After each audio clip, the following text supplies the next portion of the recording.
स्वागत है PTC news ਵਿੱਚ ਸਾਰੇ ਦਰਸ਼ਕਾਂ ਦਾ ਮੈਂ ਹਰਪ੍ਰੀਤ ਸਿੰਘ ਤੁਸੀਂ ਦੇਖ ਰਹੇ ਹੋ ਗਿਲਕੋ ਪ੍ਰੈਜ਼ੈਂਟਸ ਵਿਚਾਰ ਤਕਰਾਰ ਇੱਕ ਅਹਿਮ ਮੁੱਦੇ ਤੇ ਵਿਚਾਰ ਚਰਚਾ ਲੈ ਕੇ ਤੁਹਾਡੇ ਸਾਹਮਣੇ ਇੱਕ ਵਾਰ ਫਿਰ ਤੋਂ ਹਾਜ਼ਰ ਹਾਂ। ਆਮ ਆਦਮੀ ਪਾਰਟੀ ਦੀ ਸਰਕਾਰ ਦਾ ਪਲੇਠਾ ਬਜਟ पेश होने वाला है। पलेठे बजट ਦੇ ਵਿੱਚ यानी कि पहले बजट ਦੇ ਵਿੱਚ ਕੀ ਕੁਝ ਖਾਸ ਰਹਿਣ ਵਾਲਾ ਹੈ ਇਸ ਤੇ ਸਾਰਿਆਂ ਦੀਆਂ ਨਜ਼ਰਾਂ ਲੱਗੀਆਂ ਹੋਈਆਂ ਨੇ क्योंकि आम आदमी पार्टी ने ਲੋਕਾਂ ਦੇ ਅੰਦਰ ਬਹੁਤ ਸਾਰੀਆਂ ਉਮੀਦਾਂ ਬਹੁਤ ਸਾਰੇ ਉਤਸ਼ਾਹ ਪੈਦਾ ਕੀਤੇ ਸਨ और ਹੁਣ ਉਹਨਾਂ ਨੂੰ ਪੂਰਾ ਕਰਨ ਦਾ टाइम आ चुका है। पलेठा बजट है।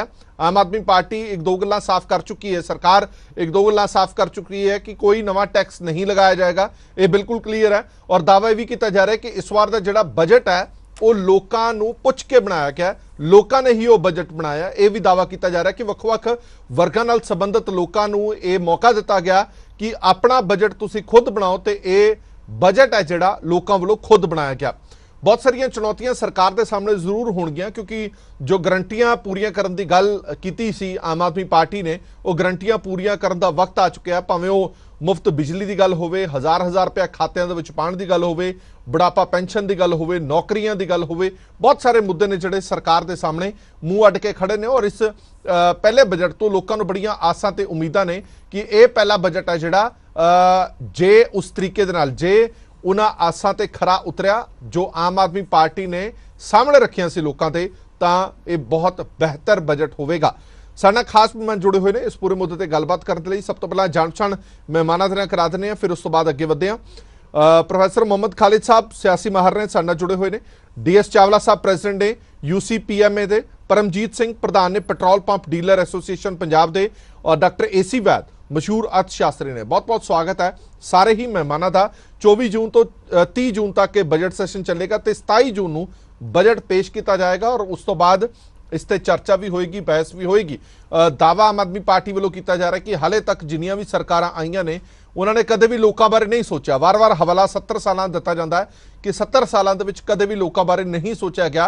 ये पहला अजिहा बजट होएगा, पलेठा अजिहा बजट होएगा जिस दे विच लोगों बारे असीं सोचांगे, लोगों लिए बहुत कुछ होएगा।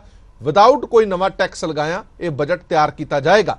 सवाल ये खड़ा होता है कि पंजाब लगातार कर्जे हेठ डुब रहा। नवीं बनी सरकार ने हज़ारां करोड़ रुपए कर्जे लै चुके हैं। मजबूरी है कि तुसीं तनख्वाहां भी देनियां, तुसीं पेंशनां देनियां, तुसीं सूबा चलाना है तो अजिहे दे विच तुहानूं कमाई तो उही है, सोर्सिस कमाई दे उही ने, पर तुहानूं सूबा चलाउण दे लई कर्जा ही लेना पवेगा। ये सारियां चीज़ां ने जिहड़ियां ये भी ध्यान दे विच रखणियां पैणियां ने। माइनिंग पॉलिसी दा इंतजार किया जा रहा है। एक्साइज पॉलिसी जिहड़ी सरकार ने बनाई है उहदा इंप्लीमेंटेशन हाले होना बाकी है। जिहड़े कमाऊ पुत ने उन्हां दी कमाई आनी हले बाकी है तो अजिहे दे विच बजट किवें दा होएगा एक वड्डी चुनौती सरकार दे सामने रहेगी। साडे नाल खास मेहमान जुड़े हुए हैं। शुरुआत मैं DS चावला साहब तो करदा। चावला साहब कुछ देर पहला असीं तुहानूं सड़कों पर बैठे भी देखा। अज तुसीं ड्राइंग रूम च बैठे हो, थोड़ी देर पहला तुसीं सड़कों पर बैठ के आए हो, रोस प्रदर्शन करके आए हो। जनाब बजट तो हाले पेश हो लैण दो, सरकार नूं समा तो दे दिओ। 3 महीने हुए ने हाले सरकार नूं ते तुसीं विरोध प्रदर्शनां ते उतर आए।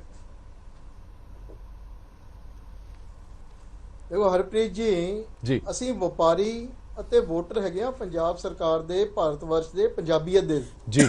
ਜਦੋਂ ਸਾਡੇ ਕੋਲੋਂ ਵੋਟਾਂ ਲੈਣੀਆਂ ਸੀਗੀਆਂ, ਲੰਬੇ ਵਾਅਦੇ ਕੀਤੇ ਗਏ ਮੁਫਤ ਦੇ, ਉਦੋਂ ਵੀ ਅਸੀਂ ਕਿਹਾ ਸੀ ਕਿ ਵਾਅਦਾ ਉਹ ਕਰੋ ਜਿਹੜਾ ਪੂਰਾ ਕੀਤਾ ਜਾ ਸਕੇ। ਕੀ ਤੁਸੀਂ ਸਮਝਦੇ ਹੋ ਕਿ 16 ਫਰਵਰੀ ਨੂੰ ਇੱਥੇ ਗੱਲ ਮੈਂ ਚੈਨਲ ਤੇ ਕਹਿਣੀ ਚਾਹਾਂਗਾ ਕਿ ਮੈਂ ਦੁਬਈ ਪਰਿਵਾਰ ਨਾਲ ਛੁੱਟੀ ਮਨਾ ਰਿਹਾ ਸੀਗਾ। ਇੱਕ ਖੁਸ਼ੀ ਦੇ ਮਾਹੌਲ ਦੇ ਵਿੱਚ ਇੱਕ ਉਮੀਦ ਲੈ ਕੇ ਮੈਂ ਸਿਰਫ ਸਹੁੰ ਚੁੱਕ ਸੈਰੇਮਨੀ ਵਾਸਤੇ ਇੱਕ ਦਿਨ ਵਾਸਤੇ ਦੁਬਈ ਤੋਂ ਵਾਪਸ ਆਇਆ ਸੀ ਫਲਾਈਟ ਲੈ ਕੇ।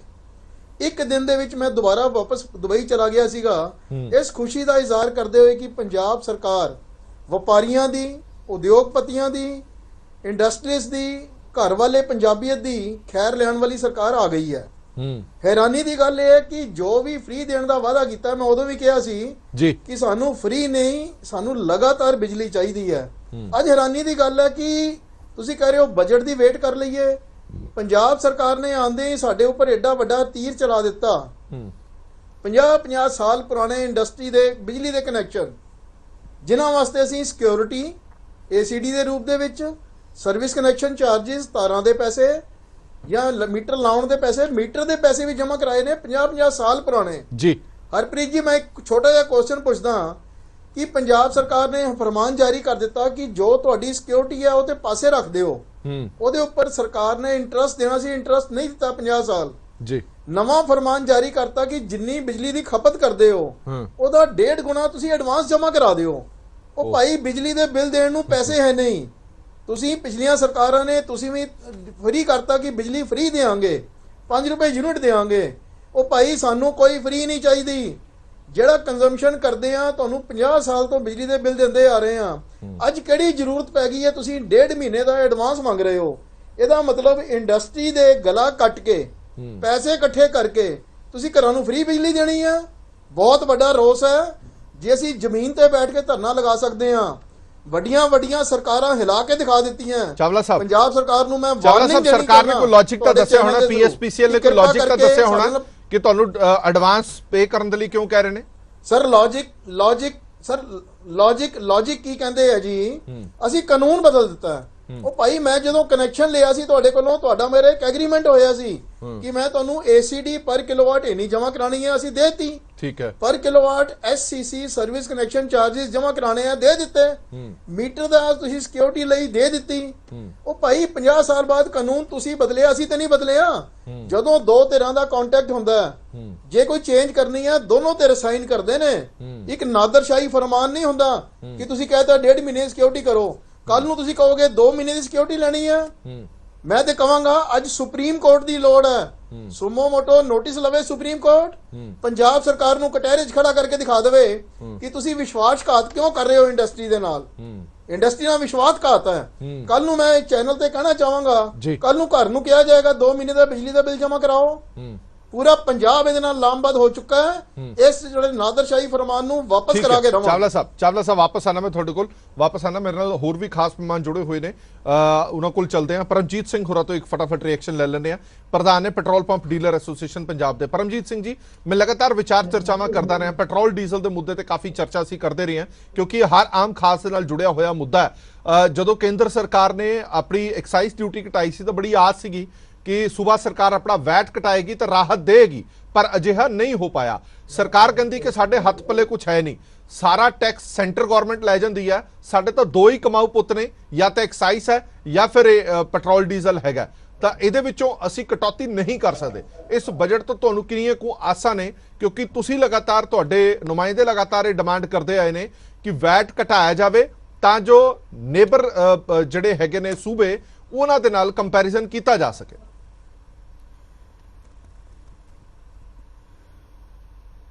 ਹਰਪ੍ਰੀਤ ਜੀ, ਤੁਹਾਡਾ ਬਹੁਤ-ਬਹੁਤ ਧੰਨਵਾਦ। ਤੁਸੀਂ ਵਿਚਾਰ ਤਕਰਾਰ ਦੇ ਵਿੱਚ ਪੰਜਾਬ ਦੇ ਲੋਕਾਂ ਦੇ ਔਰ ਬਿਜ਼ਨਸਮੈਨਾਂ ਦੇ ਮਸਲੇ ਚੱਕਦੇ ਹੋ ਜੀ। ਮੈਂ ਕਿਉਂਕਿ ਪੈਟਰੋਲ ਪੰਪ ਐਸੋਸੀਏਸ਼ਨ ਦਾ ਪ੍ਰਧਾਨ ਹੋਣ ਦੇ ਨਾਂ ਤੇ ਆਪਣੇ ਪੈਟਰੋਲ ਪੰਪਾਂ ਵਾਲਿਆਂ ਦਾ ਮਸਲਾ ਚੁੱਕ ਰਿਹਾ ਕਿ ਪੰਜਾਬ ਸਰਕਾਰ ਨੂੰ 19-20 ਵਿੱਚ 5548 ਕਰੋੜ ਰੁਪਈਆ ਵੈਟ ਤੋਂ ਇਕੱਠਾ ਹੋਇਆ ਸੀ। 2021 ਵਿੱਚ 6291 ਕਰੋੜ ਰੁਪਈਆ ਇਕੱਠਾ ਹੋਇਆ।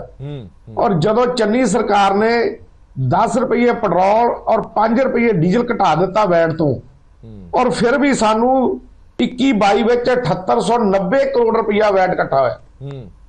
ਜਦੋਂ ਉਹਨਾਂ ਨੇ ਵੈਟ ਦਾ ਰੇਟ ਘਟਾਇਆ, ਪੈਟਰੋਲ ਡੀਜ਼ਲ ਦਾ ਰੇਟ ਘਟਾਇਆ, ਤੇ ਵੈਟ ਜ਼ਿਆਦਾ ਇਕੱਠਾ ਹੋਇਆ, ਘੱਟ ਨਹੀਂ ਇਕੱਠਾ ਹੋਇਆ। ਇਸ ਕਰਕੇ ਅਸੀਂ ਡਿਮਾਂਡ ਕਰਦੇ ਹਾਂ ਕਿ ਸਾਡੇ ਜਿਹੜੇ ਗਵਾਂਢੀ ਸੂਬੇ ਨੇ, ਜਿਸ ਤਰ੍ਹਾਂ ਰਾਜਸਥਾਨ ਨਾਲੋਂ ਅਸੀਂ ਸਸਤੇ ਆ, ਉੱਥੇ ਸਾਡੀ ਪੰਜਾਬ ਸਰਕਾਰ ਦੱਬ ਕੇ ਨੋਟ ਕਮਾ ਰਹੀ ਹੈ ਜੀ। ਔਰ ਜਿਸ ਤਰ੍ਹਾਂ ਅਸੀਂ ਹਰਿਆਣੇ ਦੇ ਨਾਲ ਵੀ ਅਸੀਂ ਬਰਾਬਰ ਹੋ ਗਏ, ਜਾਂ ਸਾਡਾ ਸਸਤਾ ਹੈ। ਔਰ ਸਾਡੀ ਇੱਕੋ ਸਟੇਟ, 2 ਸਟੇਟਾਂ ਰਹਿ ਗਈ ਹੈ, ਇੱਕ ਹਿਮਾਚਲ ਪ੍ਰਦੇਸ਼ ਐਂਡ JNK। ਹਿਮਾਚਲ ਪ੍ਰਦੇਸ਼ ਵਿੱਚ 6 ਰੁਪਏ ਡੀਜ਼ਲ ਜਿਹੜਾ ਔਰ 2 ਰੁਪਏ ਦੇ ਕਰੀਬ ਪੈਟਰੋਲ ਜਿਹੜਾ ਸਾਡੇ ਨਾਲੋਂ ਸਸਤਾ ਹੈ। ਔਰ 6 ਰੁਪਏ ਲੀਟਰ ਸਸਤਾ ਹੋਣ ਦੇ ਬਾਵਜੂਦ ਜਿਹੜਾ ਹਿਮਾਚਲ ਸਰਕਾਰ ਹੈ, ਉਹਨਾਂ ਨੇ ਜਿਨ੍ਹਾਂ ਨੂੰ ਵੈਟ ਦੇ ਉੱਪਰੋਂ ਆਮਦਨ ਸੀਗੀ ਸਾਰੀ 884 ਕਰੋੜ 2020-21 ਚ ਜੀ, ਉਹ 21-22 ਚ 1313 ਕਰੋੜ ਹੋ ਗਈ। ਉਹਨਾਂ ਦੀ ਕਹਿ ਲਓ ਆਪਾਂ 30% ਇਨਕਰੀਜ਼ ਹੋ ਗਈ ਉਹਨਾਂ ਦੇ 6 ਰੁਪਏ ਲੀਟਰ ਘੱਟ ਕਰਨ ਦੇ ਨਾਲ।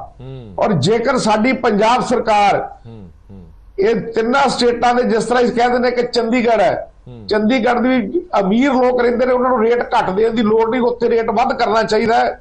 ਔਰ ਜੇਕਰ ਪੰਜਾਬ ਸਰਕਾਰ ਹੁਣ ਵੀ ਹਿਮਾਚਲ ਦੇ ਬਰਾਬਰ ਡੀਜ਼ਲ ਦਾ ਰੇਟ ਕਰ ਦਿੰਦੀ ਹੈ ਤੇ ਮੈਂ ਸਮਝਦਾ ਕਿ ਘੱਟੋ ਘੱਟ 800 ਕਰੋੜ ਰੁਪਏ ਦਾ ਪੰਜਾਬ ਸਰਕਾਰ ਨੂੰ ਫਾਇਦਾ ਹੋਏਗਾ, ਔਰ ਪੰਜਾਬ ਦੀ ਜਨਤਾ ਨੂੰ, ਔਰ ਜ਼ਿਮੀਂਦਾਰਾਂ ਨੂੰ, ਇੰਡਸਟਰੀਜ਼ ਨੂੰ, ਟਰਾਂਸਪੋਰਟਰ ਨੂੰ, ਸਾਰਿਆਂ ਨੂੰ, ਔਰ ਡੀਜ਼ਲ ਵੀ ਜਿਹੜਾ ਸਸਤਾ ਮਿਲੇਗਾ। ਪਰ ਔਰ ਪਰਮਜੀਤ ਅਸੀਂ ਸਿੰਘ ਇਹ ਪਰਮਜੀਤ ਪੰਜਾਬ ਸਿੰਘ ਸਰਕਾਰ ਨੂੰ ਇਹਦੇ ਵਿੱਚ ਹਰਪਾਲ ਸਰਕਾਰ ਸਿੰਘ ਨੂੰ ਜੀ ਕਿਵੇਂ ਫਾਇਦਾ ਚੀਮਾ, ਹੋਏਗਾ? ਤੁਸੀਂ ਫਰਾਂਸ ਇੰਡਸਟਰੀ ਨੂੰ ਮਿਨਿਸਟਰ ਕਹਿ ਰਹੇ ਹੋ, ਪੰਜਾਬ, ਖਪਤਕਾਰਾਂ ਨੂੰ ਕਹਿ ਰਹੇ ਹੋ, ਕਿਸਾਨਾਂ ਨੂੰ ਫਾਇਦਾ ਉਹਨਾਂ ਨੂੰ ਹੋਏਗਾ, ਸਰਕਾਰ ਨੂੰ ਕਿਵੇਂ ਫਾਇਦਾ ਪਟੀਸ਼ਨ ਹੋਏਗਾ? ਦਿੱਤੀ ਹੈ ਔਰ ਆਸ ਕਰਦੇ ਕਿ ਬਜਟ ਦੇ ਵਿੱਚ ਉਹ ਸਾਡਾ ਹਿਮਾਚਲ ਦੇ ਬਰਾਬਰ ਜਿਹੜਾ ਡੀਜ਼ਲ ਦਾ ਰੇਟ ਕਰਨਗੇ ਔਰ 6 ਰੁਪਏ ਵੈਟ ਨੂੰ ਘਟਾਉਣਗੇ। ਠੀਕ ਹੈ ਪਰਮਜੀਤ ਸਿੰਘ, ਮੇਰੀ ਆਵਾਜ਼ ਆ ਰਹੀ ਹੈ ਤੁਹਾਨੂੰ? ਇੱਕ ਸਵਾਲ ਮੈਂ ਤੁਹਾਡੇ ਤੋਂ ਪੁੱਛਣਾ ਚਾਹੁੰਦਾ। ਹਾਂਜੀ ਹਾਂਜੀ ਆ ਰਹੀ ਜੀ। ਸਵਾਲ ਇਹ ਹੈ ਕਿ ਤੁਸੀਂ ਕਹਿ ਰਹੇ ਹੋ ਕਿ ਇੰਡਸਟਰੀ ਨੂੰ ਫਾਇਦਾ ਹੋਏਗਾ, ਕਿਸਾਨਾਂ ਨੂੰ ਫਾਇਦਾ ਹੋਏਗਾ, ਸਰਕਾਰ ਨੂੰ ਕਿਵੇਂ ਫਾਇਦਾ ਹੋਏਗਾ? ਸਰਕਾਰ ਕਹਿ ਰਹੀ ਹੈ ਕਿ ਵੈਟ ਘਟਾ ਦਾਂਗੇ ਤਾਂ ਸਾਡਾ ਨੁਕਸਾਨ ਹੈ। ਤੁਸੀਂ ਚਲੋ ਉਸ ਏਰੀਆ ਦੇ ਵਿੱਚ ਤਾਂ ਕਹਿ ਰਹੇ ਹੋ ਕਿ ਖਪਤ ਵੱਧ ਜਾਏਗੀ, ਪਰ ਬਾਕੀ ਏਰੀਆਜ਼ ਦੇ ਵਿੱਚ ਸਰ ਤਾਂ ਵੈਟ ਦੀ 2021 ਦੇ ਕਲੈਕਸ਼ਨ ਘਟ ਵਿੱਚ ਜਾਏਗੀ। 6291 ਕਰੋੜ ਰੁਪਇਆ ਵੈਟ ਤੋਂ ਇਕੱਠਾ ਹੋਇਆ ਸੀ ਔਰ ਨਹੀਂ ਸਰ ਘਟੇਗੀ ਨਹੀਂ। ਜਦੋਂ ਸਾਡਾ ਜਿਹੜਾ ਤੇਲ ਆ ਜਿਹੜਾ ਸਾਨੂੰ ਹਰਿਆਣੇ ਨੂੰ ਜੋ ਸਾਨੂੰ ਵਾਪਸ ਆਉਣਾ ਸ਼ੁਰੂ ਹੋਇਆ ਤੇ ਸਾਡੀ ਵੈਟ ਦੀ ਇਨਕਮ ਵਧੀ ਹੈ 21-22 ਦੇ ਵਿੱਚ 20-21 ਨਾਲੋਂ ਜੀ, ਕਿਉਂਕਿ ਸਾਨੂੰ ਹਰਿਆਣੇ ਵਿੱਚੋਂ ਸਾਡੀ ਸੇਲ ਜਿਹੜੀ ਹਰਿਆਣੇ 'ਚ ਜਾ ਰਹੀ ਸੀ ਉਹ ਵਾਪਸ ਪੰਜਾਬ 'ਚ ਆ ਗਈ। ਜਿਸ ਤਰ੍ਹਾਂ ਪੰਜਾਬ ਦੇ ਵਿੱਚ ਪਹਿਲਾਂ ਹਰਿਆਣੇ 'ਚ ਬੋਰਡ ਲੱਗੇ ਹੁੰਦੇ ਸੀ ਕਿ ਪੈਟਰੋਲ ਡੀਜ਼ਲ ਸਾਡਾ ਜਿਹੜਾ 3 ਰੁਪਏ ਪੰਜਾਬ ਨਾਲੋਂ ਸਸਤਾ, ਹੁਣ ਪੰਜਾਬ 'ਚ ਬੋਰਡ ਲੱਗੇ ਨੇ ਕਿ 1.5 ਰੁਪਏ ਤੋਂ 2 ਰੁਪਏ ਡੀਜ਼ਲ ਪੰਜਾਬ 'ਚ ਸਸਤਾ। ਇਸ ਕਰਕੇ ਅਸੀਂ 20-21 ਨਾਲੋਂ 21-22 ਵਿੱਚ ਘੱਟੋ ਘੱਟ ਅਸੀਂ 1600 ਕਰੋੜ ਰੁਪਇਆ ਇਨਕਰੀਜ਼ ਕੀਤਾ ਔਰ ਜੇਕਰ ਅਸੀਂ ਇਸ ਸਟੇਟ 'ਚੋਂ ਵੀ ਵਾਪਸ ਲੈ ਆਵਾਂਗੇ ਤੇ ਜਿਹੜਾ ਸਾਡਾ J&K ਔਰ ਹਿਮਾਚਲ ਲੈ ਕੇ ਜਾ ਰਿਹਾ ਉਹ ਵੀ ਸਾਡੇ ਕੋਲ ਵਾਪਸ ਆਏਗਾ। ਠੀਕ ਹੈ, ਚਲੋ ਮੈਂ 1 ਮਿੰਟ ਵਾਪਸ ਆਣਾ ਤੁਹਾਡੇ ਕੋਲ। ਖਾਲਿਦ ਸਾਹਿਬ ਤੋਂ ਇੱਕ ਰਿਐਕਸ਼ਨ ਲੈ ਲਈਏ। ਖਾਲਿਦ ਸਾਹਿਬ, ਕਿੰਨੀਆਂ ਕੋ ਵੱਡੀਆਂ ਚੁਣੌਤੀਆਂ ਤੁਹਾਨੂੰ ਸੂਬਾ ਸਰਕਾਰ ਸਾਹਮਣੇ ਨਜ਼ਰ ਆ ਰਹੀਆਂ ਨੇ? ਕਿਉਂਕਿ ਇਹ ਉਹ ਸੂਬਾ ਸਰਕਾਰ ਹੈ ਜਿਹਨੇ ਬਹੁਤ ਸਾਰੀਆਂ ਗਰੰਟੀਆਂ ਦਾ ਦਾਅਵਾ ਕੀਤਾ ਸੀਗਾ, ਪਰ ਜਦੋਂ ਹੁਣ ਅਸੀਂ ਯਥਾਰਥ ਦੇਖਦੇ ਹਾਂ, ਜਦੋਂ ਅਸੀਂ ਆਪਣਾ ਖੀਸਾ ਦੇਖਦੇ ਹਾਂ ਕਿ ਸਾਡੇ ਖੀਸੇ ਦੇ ਵਿੱਚ ਕਿੰਨੇ ਪੈਸੇ ਨੇ, ਤਾਂ ਸਾਨੂੰ ਲੱਗਦਾ ਕਿ ਗਰੰਟੀਆਂ ਜਲਦੀ ਪੂਰੀਆਂ ਹੋਣ ਵਾਲੀਆਂ ਨਹੀਂ ਨੇ।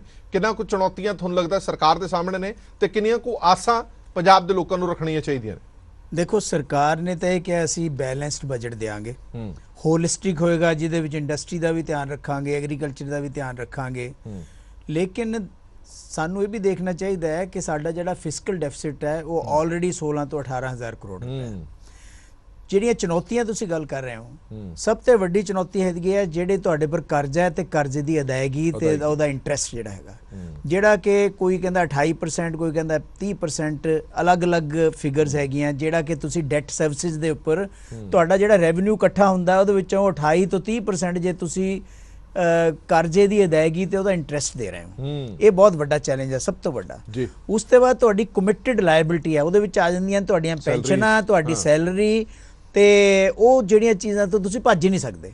ਤੀਸਰੀ ਚੀਜ਼ ਆ ਜਾਂਦੀ ਹੈਗੀ ਹੈ ਕਿ GST ਜਿਹੜੀ ਹੈਗੀ ਹੈ, ਅਗਰ ਸੈਂਟਰ ਗਵਰਨਮੈਂਟ ਜਿਵੇਂ GST ਬੰਦ ਕਰਨ ਜਾ ਰਹੀ ਹੈ, ਅਗਰ GST ਘਟ ਜਾਂਦੀ ਹੈ ਜਾਂ GST ਟਾਈਮ ਤੇ ਨਹੀਂ ਮਿਲਦਾ ਤਾਂ ਉਹ ਤੁਹਾਡੇ ਵਾਸਤੇ ਬਹੁਤ ਵੱਡਾ ਕ੍ਰਾਈਸਿਸ ਹੈ।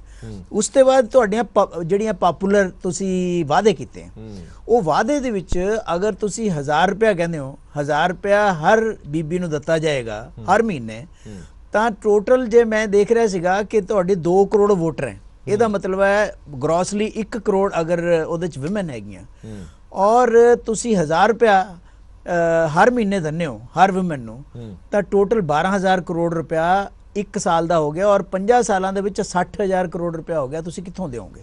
ਬਹੁਤ ਵੱਡੀ ਚੁਣੌਤੀ ਹੈ।